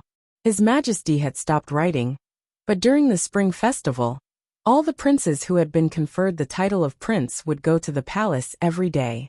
Even the married princesses went to the palace more frequently, so that Lu Chengdi, who was rarely free, could enjoy the joy of family reunion. Although Lu Chengdi disliked Li Hongming recently, he had always valued his son, so he would not say those annoying things during the Spring Festival. In fact, Prince Rui was a little relieved, but he fell ill inexplicably, which was not a bad thing for Li Hongming. Princess Lu took the child to the palace. She was obviously tired, but she still forced a smile. Lu Chengdi frowned and asked. Princess Lu seemed to be very relaxed and understated. Father, I'm sorry to make you worry. Prince Rui is fine, just a little cold. Prince Rui also wants to go to the palace to serve father, but he is worried that he will be sick, and that he will be unfilial to father, concubines, and other relatives. Noble consort Su asked a few more questions at the right time. I saw that Ming'er was fine before the spring festival. You have always been a virtuous woman, so you can take care of him well. Why did he catch a cold so easily? She was also a little worried. Princess Lu frowned inadvertently. It's my fault. But Prince Rui hasn't been to the backyard for a long time. He goes back to the front study every day. I can only send someone to ask. Sometimes Prince Rui doesn't go to bed until very late. To put it more simply, mental and physical exhaustion was the main cause of his illness. Imperial consort Su quickly rubbed the corners of her eyes and reprimanded. You can't be blamed for this. It's just that scoundrel clearly knows that it's the festive period of the new year. Instead of resting, he's looking for trouble. His Majesty has already sealed his brush. So what could he possibly be busy with? He is so unfilial. He is not worthy of being a son. It's time to teach him a lesson. My dear, you are too serious. He is sick. As his mother, you don't care about him. How can you say that he is wrong? Call 2 more imperial physicians to take a good look at him and recover as soon as possible. That bastard asked for it. Your Majesty, why do you care about him? You'll know what's good for you next time. Lu Qingdi was amused. How can I leave him be? After the 15th day of the lunar year, he still has to share my worries. He'll be busy. I was too shallow. Lu Qingdi then rewarded them with many good herbs and asked Princess Lu to take care of him at home. He knew they were being filial, but it would not be too late for them to do so after he recovered. The others watched as the mother-in-law and daughter-in-law worked together to dissolve Li Hongming's bad impression in Lu Qingdi's mind. Imperial concubine Su didn't hesitate to point out the things that could be used against her. What else could the others say? Well, it was better to make him half dead than to be killed by someone else. Everyone knew the twists and turns, but there was no chance for them to speak. After all, Lu Qingdi loved his son dearly. If he tried the same trick on someone else who was not favored, he might be reprimanded. Originally, many people were secretly delighted when they saw that Li Hongming made frequent mistakes and was reprimanded again and again, which made Lu Qingdi angry. However, before they could do anything, he turned the tables. How could they not be angry? They didn't expect that Li Hongming would play the trick of injuring himself to gain sympathy at this critical moment and play the emotional card. Yes, few people believed that Li Hongming really caught a cold. It was most likely that he did it on purpose. It was because he chose such a special time that it was unexpected. Li Hongyuan looked on coldly. He had restrained his temper recently and was being a good son. Lu Qingdi was still wondering why he changed his temper. As a result, Li Hongyuan didn't give him a good face, which made him feel at ease. It was just a cold. Who would suspect anything? If nothing happened in a few months, after a year, when there was no movement in the backyard of Prince Rui's mansion, people would naturally be anxious. At first, they might not have any doubts about Prince Rui, but when there was no movement from the pregnant woman, then Li Hongming had never paid much attention to children. He always thought that he could have as many children as he wanted after he ascended the throne. If he knew that he couldn't have children, how much energy would he spend on the court? And how much energy would he spend on having children? These days at the beginning of the year, it was just relatives and friends visiting each other. After the 6th day of the year, it was almost time for the people below to visit him. Naturally, it was necessary to build relationships. Naturally, the Luo family was much livelier than in previous years. The busiest one was probably Madame Wang, who asked her to be in charge of the family affairs. She had to deal with all aspects properly. She was the wife of the head of the household, and this was also a must. If she really gave up the power in her hands for the sake of her leisure, she would most likely be unhappy in her heart. Not only her, but every family would be the same. However, her sisters-in-law basically didn't fight with her for power, and didn't secretly make things difficult for her, which saved her a lot of trouble. She should thank the heavens. It was really sullen to work hard and still have a stomach full of anger. When the visits to relatives and friends came to an end, starting from the 11th or 12th day, every household began to hang up lanterns one after another. Many high-ranking officials and nobles also began to build lanterns, lighthouses, and lampstands in the streets near Wandanglu. And starting from the 13th day, the Lantern Festival began. From the 15th day until the 13th day, the lanterns were brightly lit for 3 consecutive nights. At the same time, every household began to send lanterns. The only newly married daughter of the Luo family was Luo Jingxiang. She wasn't as lucky as Sun Yijia, who was pregnant at the beginning of her marriage. However, not long ago, it was normal for a married girl to not be pregnant for 1 or 2 years. However, because of Sun Yijia, Luo Jingxiang was probably still a little anxious in her heart. Fortunately, a pregnancy pulse was diagnosed a few days ago, and almost the day after that, the eldest daughter, Luo Jingshu, also sent good news that she was pregnant with a second child. This was naturally a happy event for the Luo family. The 2 families each sent a pair of large palace lanterns, a pair of colored glazed lanterns, and 2 pairs of small lanterns, hoping that they would have a safe pregnancy.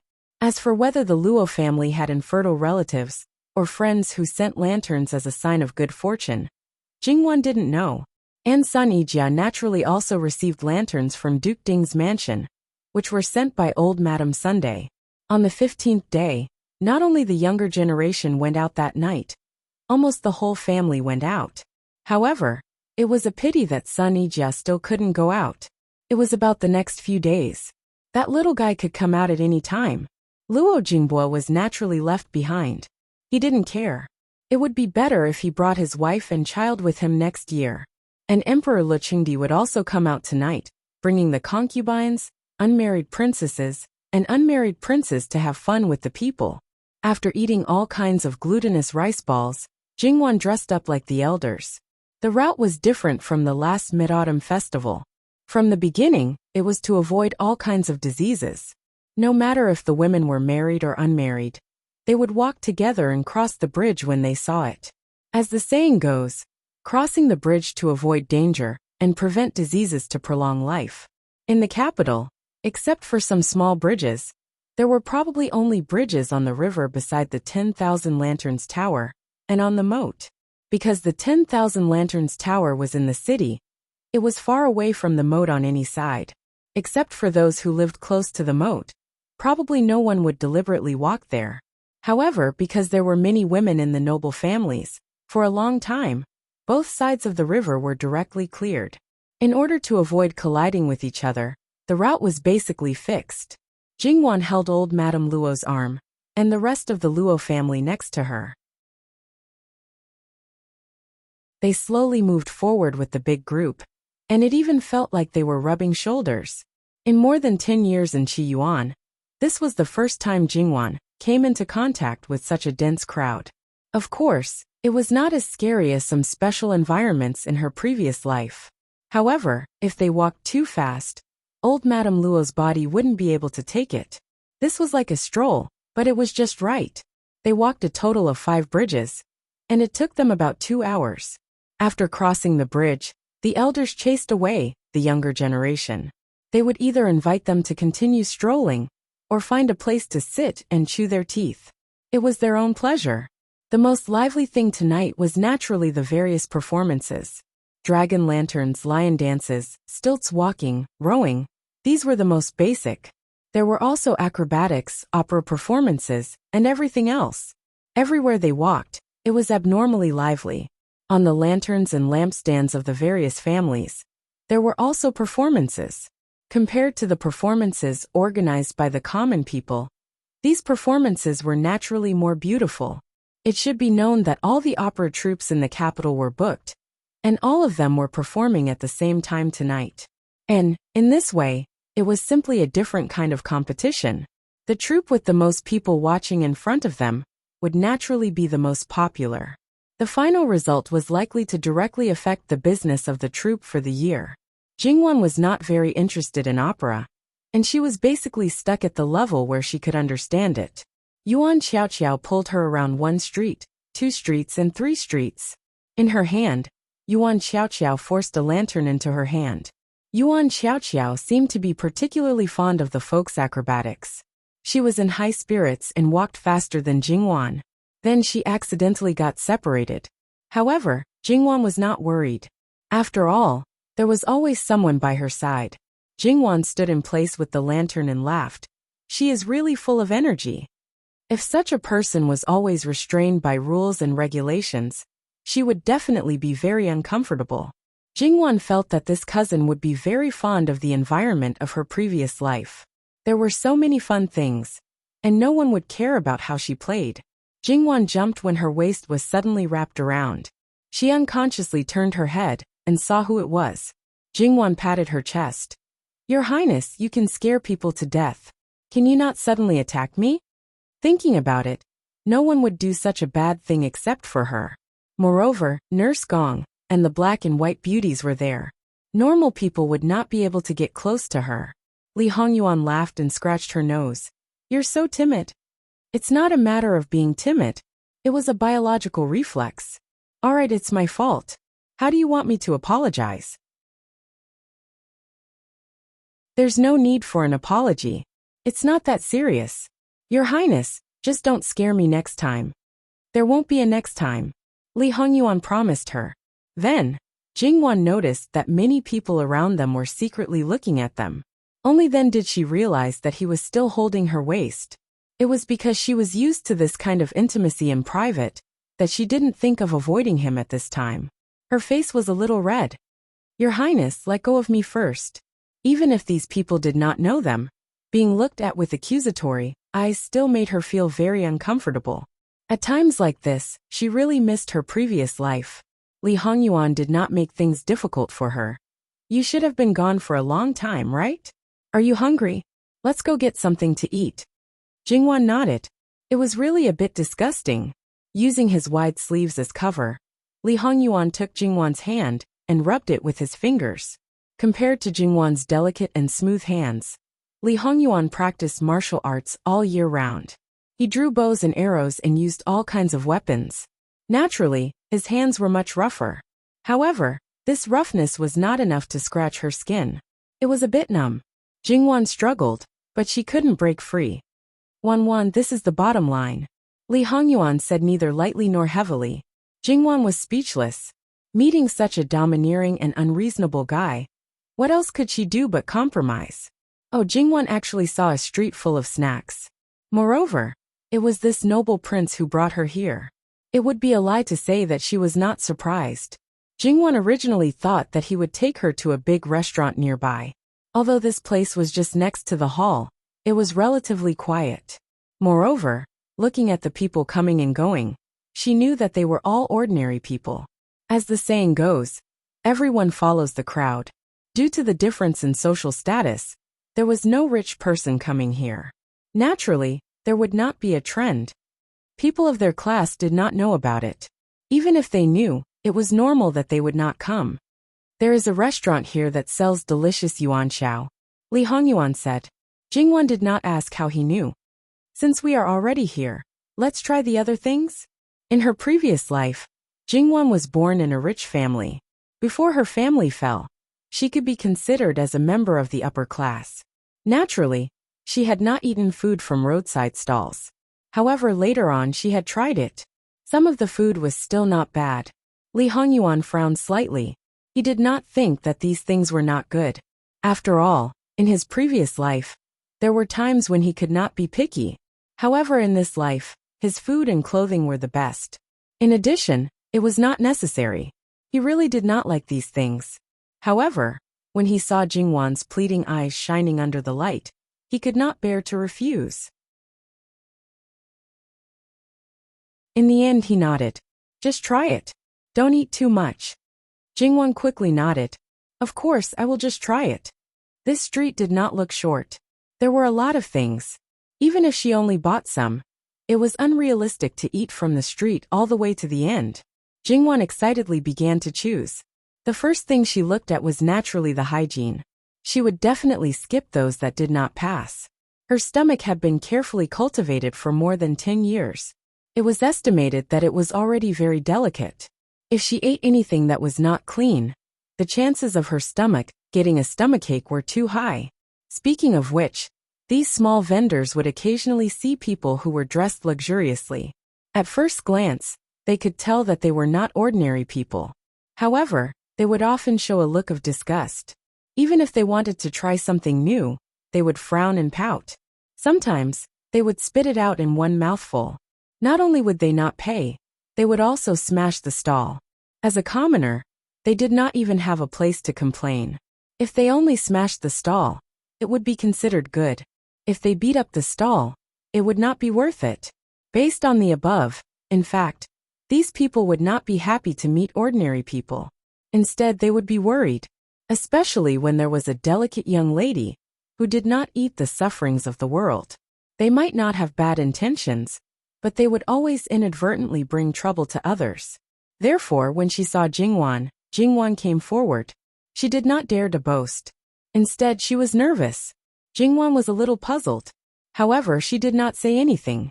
She directly bought a portion and let the maidservant pay directly. Then she would taste it.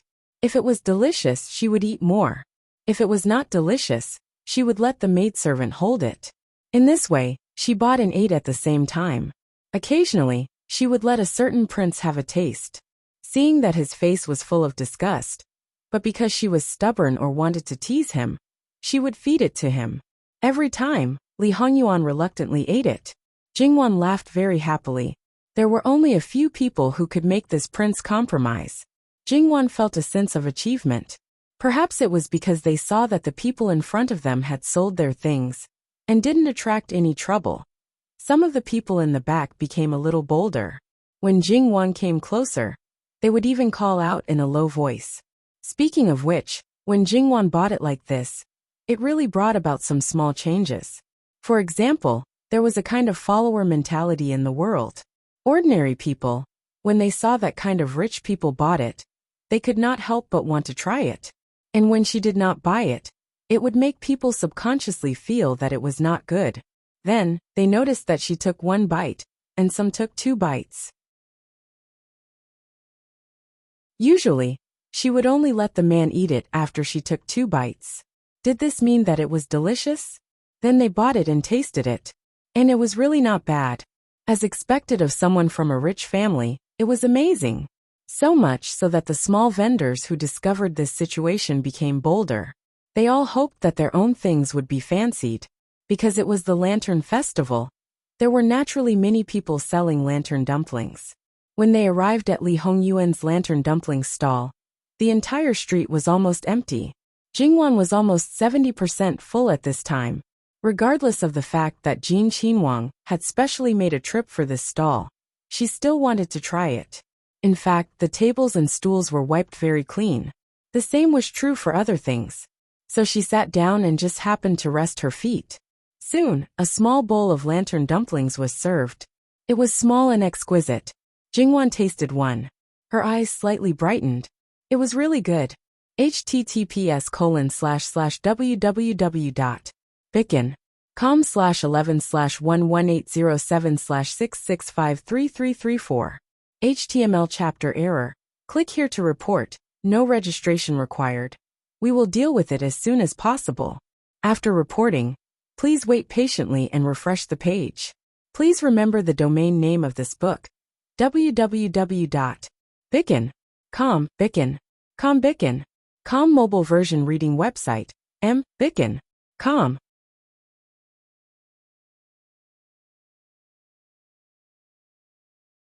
Chapter 233. Jingwan subconsciously covered her mouth and then looked around. This place was relatively remote, and there weren't many people, so no one noticed them. The people following behind them all looked down and pretended not to see anything. Jingwan finally let out a sigh of relief and glared at this increasingly unscrupulous bastard who didn't care about the occasion. Li Hongyuan looked at her with a gentle expression and gentle eyes. Wan, don't be angry. I just couldn't control myself for a moment. Jingwan had an expression that said, I'd be a fool to believe you. No, even if it was like this, he couldn't do it like this bastard. As expected, the wedding date was set too late. Li Hongyuan seemed to sigh helplessly. Your Highness should be glad that you are a favored prince. Jingwan said through gritted teeth. If he wasn't favored, even if he was a prince, with his grandfather's status, He could delay her marriage until she was 16 years old. It wouldn't be like now, where everything was in the palm of this bastard's hand, and there was no room for negotiation. Wan, you really don't want to marry me? Li Hongyuan's eyes seemed to be a little hurt. Jingwan pursed her lips and didn't say anything. This guy was really good to her. In a feudal dynasty where imperial power was supreme, there weren't many people who could be this good to her. Although he had a bad reputation, after he was engaged to her, there didn't seem to be any unbearable rumors. She was the one who chose him, so she naturally wouldn't refuse to marry. She just didn't want to marry so early. Wan, you really don't want to marry? Li Hongyuan's deep affection was tinged with a bit of coldness. Was this the rhythm of falling out at the slightest disagreement? No, it should be blackening. He wasn't a good person to begin with. His heart, liver, and lungs were all black. If he blackened even more, wouldn't he become like ink from head to toe inside and out? Your Highness, you're thinking too much. It's definitely not like that. Jingwan hurriedly promised. But a certain person's face was dark, as if he didn't believe Jingwan's words at all. Jingwan wanted to cover her face. When this bastard was nice to her, she had nothing to say. But when his temper flared up, it was hard to coax him. If she didn't coax this bastard now, she would probably suffer tonight. Suddenly, she grabbed him by the collar and stood on her tiptoes. I'll give you a taste of your own medicine. She let go of him, turned around and left in a hurry. Damn it, she was too ashamed to face anyone. Li Hongyuan touched his lips with a smile in his eyes. He was slowly getting to know Jingwan's temper better and better. Most of the time, she was amenable to coaxing but not coercion. However, it was not a problem to be forceful occasionally. However, he could not go too far. If he provoked her temper, she would probably fight with him to the end. Therefore, it was not useless to have people secretly keep an eye on him for years. At least, he understood Jingwan faster than Jingwan understood him. And Jingwan, who could not figure out his temperament, must have compromised more times. She continued to stroll slowly on the lantern street. There were so many dazzling and colorful performances that it made people clap their hands and praise. Selectively, she forgot what happened just now. Here, of course, was not as remote as in other places. From time to time, she could meet people she knew. But because of Li Hongyuan's prestige, people usually avoided her in advance unless they accidentally met him face to face. This reduced Jingwan's embarrassment. Not to mention other things. Even if they just deliberately glanced at her and said a few words, it was enough to make her uncomfortable. Unconsciously, she walked to the Thousand Lanterns Tower. She arrived at the right time and happened to see hundreds of people dancing together. They were not women's light movements, nor were they enchanting. Instead, they were men. They were holding torches, heroic and heroic. They changed their formation quickly and powerfully. In the blink of an eye, they even built a human tower with 3 or 4 floors. They jumped down and lit a huge water tank, which turned out to be wine. The cheers were endless. Your Highness, His Majesty wants to see you. Eunuch Mu said calmly behind Li Hongyuan. Li Hongyuan looked back and glanced at the palace servants who were standing outside the guards. They were the servants of Emperor Liqingdi. When they saw Li Hongyuan looking at them, they hurriedly put on a flattering smile. They had no choice. This master was their ancestor. They had to serve him well. Li Hongyuan withdrew his gaze. Wan, I can't accompany you tonight.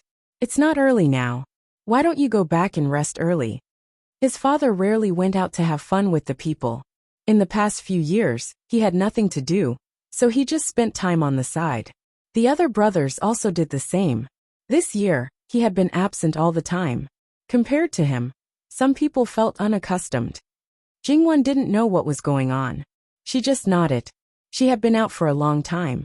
She guessed that her grandmother and others had already gone back. Your Highness, please go. I'll go back in a while. Li Hongyuan nodded and turned to leave. However, the palace servant obviously glanced at Jingwan. He wanted to say something but hesitated. Li Hongyuan also glanced at him. Then he ignored him and walked away. The palace servant couldn't help but tremble. He didn't dare to say anything and followed Li Hongyuan's guards. Jingwan also realized that he was going to ask her to go with him. However, since he stopped her, Jingwan was quite happy. Whether it was the emperor or a concubine, Jingwan didn't want to see them. Seeing them made her tense and uncomfortable at all times. In this case, she'd better go back early. Therefore, Jingwan didn't look up even though she knew that those people were at Wandang Tower. The performance was coming to an end. After watching it, she walked back slowly. At Wandang Tower, Li Hongyuan saw Emperor Luqingdi. He took off his cloak, and eunuch Mu hurriedly took it. Li Hongyuan walked to Emperor Luqingdi. This son greets Imperial Father. Emperor Luqingdi glanced at him. Your wife didn't come up? Imperial Father, please be careful with your words. This son and Miss Luo haven't married yet. Don't tarnish her reputation. Emperor Luqingdi almost vomited blood. Who was the ghost who hadn't seen his wife for 8 lifetimes? It was because of his suppression and the reputation of this vile creature, Gui Jianqiu, that no rumors had spread. But now he was actually making false accusations. Sure enough, he shouldn't have asked him to come. He was asking for it. Get out. I don't want to see you. Li Hongyuan glanced at Emperor Luqingdi as if to say, since you don't want to see him, why did you ask him to come? You're simply making trouble for no reason. Emperor Luqingdi magically understood at that moment. Because he understood, he felt even more depressed. Why did he raise such an unfilial son? He and Wanru were obviously not like this. Who did this bastard take after? Li Hongyuan was considerate this time. He didn't really leave, but sat down next to Emperor Luqingdi. Emperor Luqingdi obviously snorted with disdain, but didn't say anything. The performance was wonderful, and the other princes and ministers were occupied with it. Who knew what the father and son were talking about and doing, right? As soon as Jingwan returned home, she was told that her sister-in-law's son Ijia had a relapse. She was stunned at first, and then immediately came to her senses. She had expected it. Even today it was not strange. After all, the 15th day of the first lunar month was a good day. The little guy really knew how to pick the time. However, it was said that the first baby was relatively slow. Today was almost over, so the possibility of the baby being born today was not big. The little guy should be born a little earlier. The old maid guarding the door told her at this time, probably to please her. Jingwan was not stingy, and asked the maid to reward her directly. The old maid smiled from ear to ear. When did sister-in-law have a relapse? Third young lady. Not long after you went out. Third young madam had a relapse. In this way, she didn't send anyone to inform them. Everything was ready. Without them, there would be no hindrance. She wouldn't give birth for a while. The couple probably thought so too. Jingwan didn't go back to the Haitang house to change clothes. She went directly to the yard next door. Outside the delivery room, the female elders were all there. Luo Jingbua kept walking in circles outside the door, looking very nervous. However, Jingwan was shocked by Sun Yijia's cry. Wasn't it just a short time? Why did she cry so hard? What would happen when the baby was born? Or was it really very painful at this time? Wan is back. Grandmother, sister-in-law is. Wah wah wah. Before Jingwan finished a sentence, she heard a loud cry. Was she giving birth? Jingwan was really stunned. She gave birth, she gave birth. Everyone was very happy. Madame Luo also stood up at once. Then, she saw Jingwan in a daze and couldn't help but pinch her face. What's wrong? She gave birth. Isn't it said that the first child is slow? Jingwan said subconsciously, looking like she was still in a daze. You silly child. Madame Luo couldn't help but pinch her again. It varies from person to person. Your sister-in-law is so fast. Although it's rare, it's not unheard of. Besides, if she gives birth quickly, she will suffer less. Isn't it good? Jingwan finally came back to her senses. Of course it's good. The sooner the better. She also showed a sincere smile of joy. Mother, if you ask me, this child has a special fate with third young lady. Didn't third young lady come out as soon as she was born? Didn't she come out to see her biological aunt? Wang Shi said with a smile. That's right. Isn't that the case? When she was in her mother's womb, this aunt worried a lot. Although Jingwan didn't care about such words, she was quite happy now. The midwife quickly came out with the properly treated child and opened the door. Congratulations, Madame Luo. Third young madam has given birth to a little daughter. When she said this, Although she was smiling, she looked at Madame Luo with a little caution. Good, good, good. You will be rewarded. Madame Luo took the child with a smile and weighed it. It's quite heavy. Seeing that Madame Luo was not unhappy, the midwife's smile became more sincere. If this family didn't like girls, they might be angry. Yes, the child is 92 pounds. Obviously, the midwife thought too much. With Jingwan as a precedent, not to mention Madame Luo, even the entire second branch would not dislike Sun Yijia for giving birth to a daughter. They might even like her more and dote on her more. Even Sun Yijia herself said that she wanted a child like her aunt. Jingwan did a little calculation. Qi yuan was also 16 ounces per catty, but she estimated that it was more than 600 grams per catty. In this way, according to the calculation in her previous life, this child should be more than 8 catties, maybe close to 9 catties. Jingwan couldn't help but feel a little shocked and a little scared. This was obviously a little big. In this era where one careless mistake could lead to the death of 2 people, sometimes it would be better to have a smaller child. Where's my sister-in-law? How is she? Yes. Where's Yijia? How is Yijia? Luo Jingbo also hurriedly asked. Jingwan glanced at him. Her body was still a little tense, and it seemed that she just came back to her senses. Third young mistress gave birth smoothly. There won't be any problems. This old woman has been delivering babies for so many years, and this is the first time that third young mistress has had such a smooth delivery. Luo Jingbo sighed. That's good. Jingwan also felt relieved.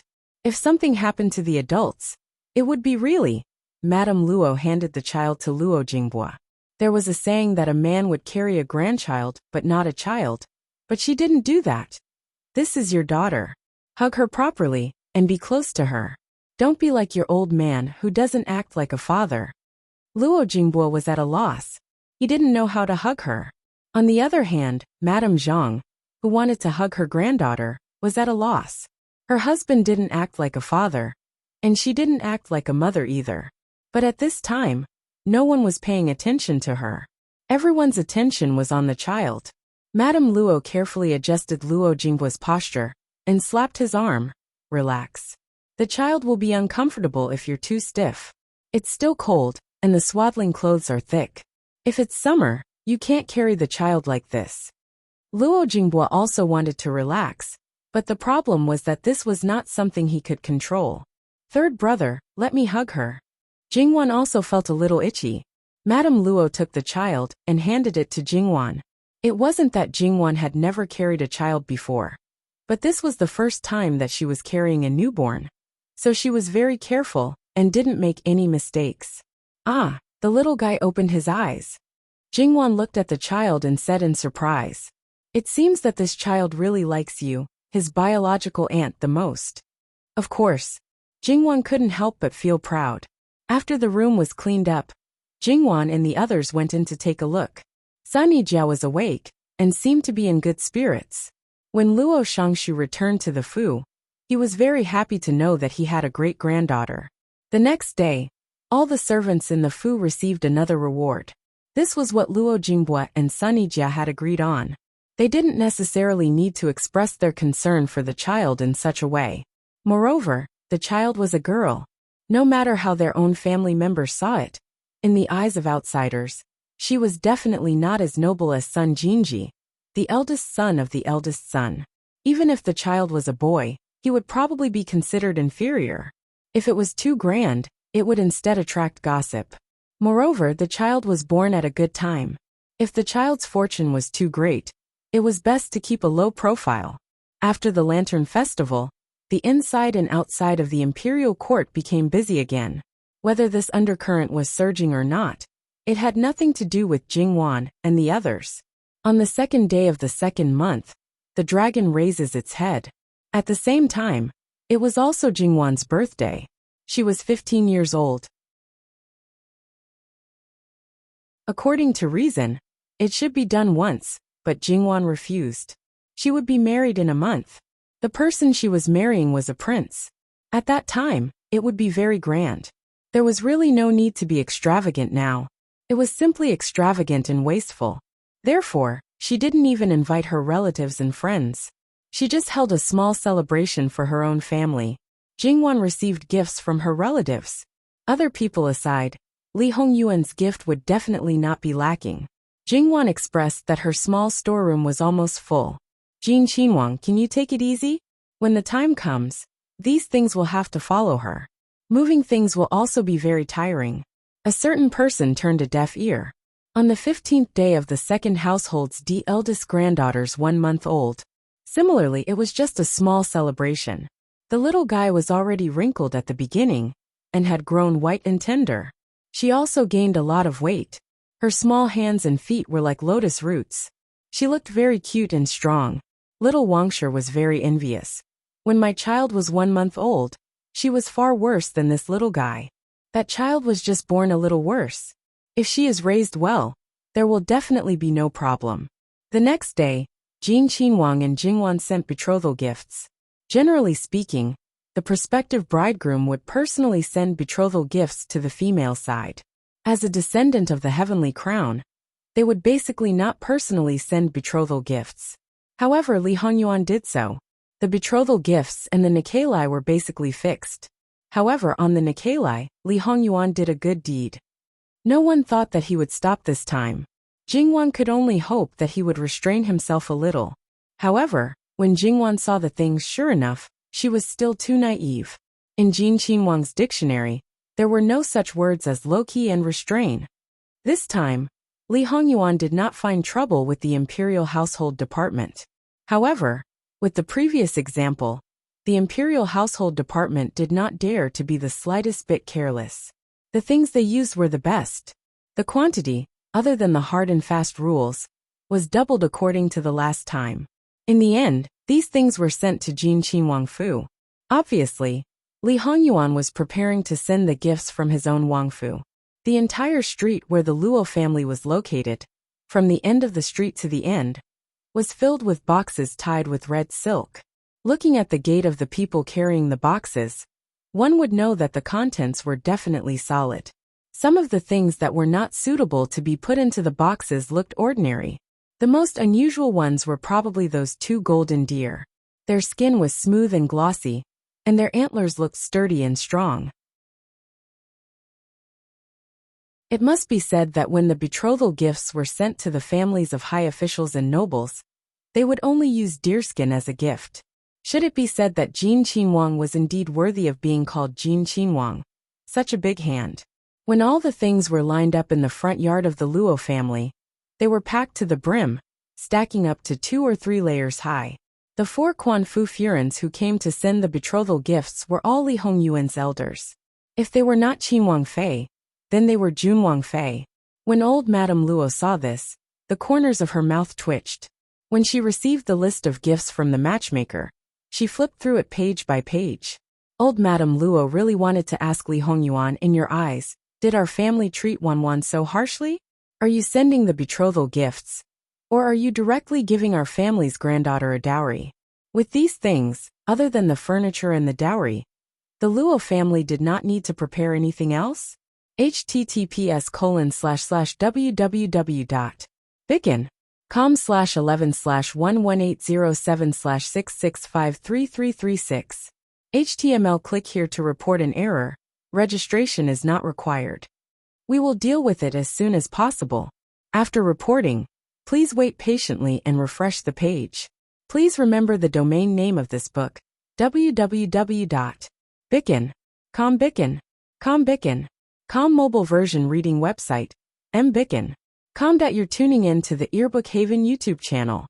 Don't forget to subscribe and join us on this journey to catch the most captivating stories.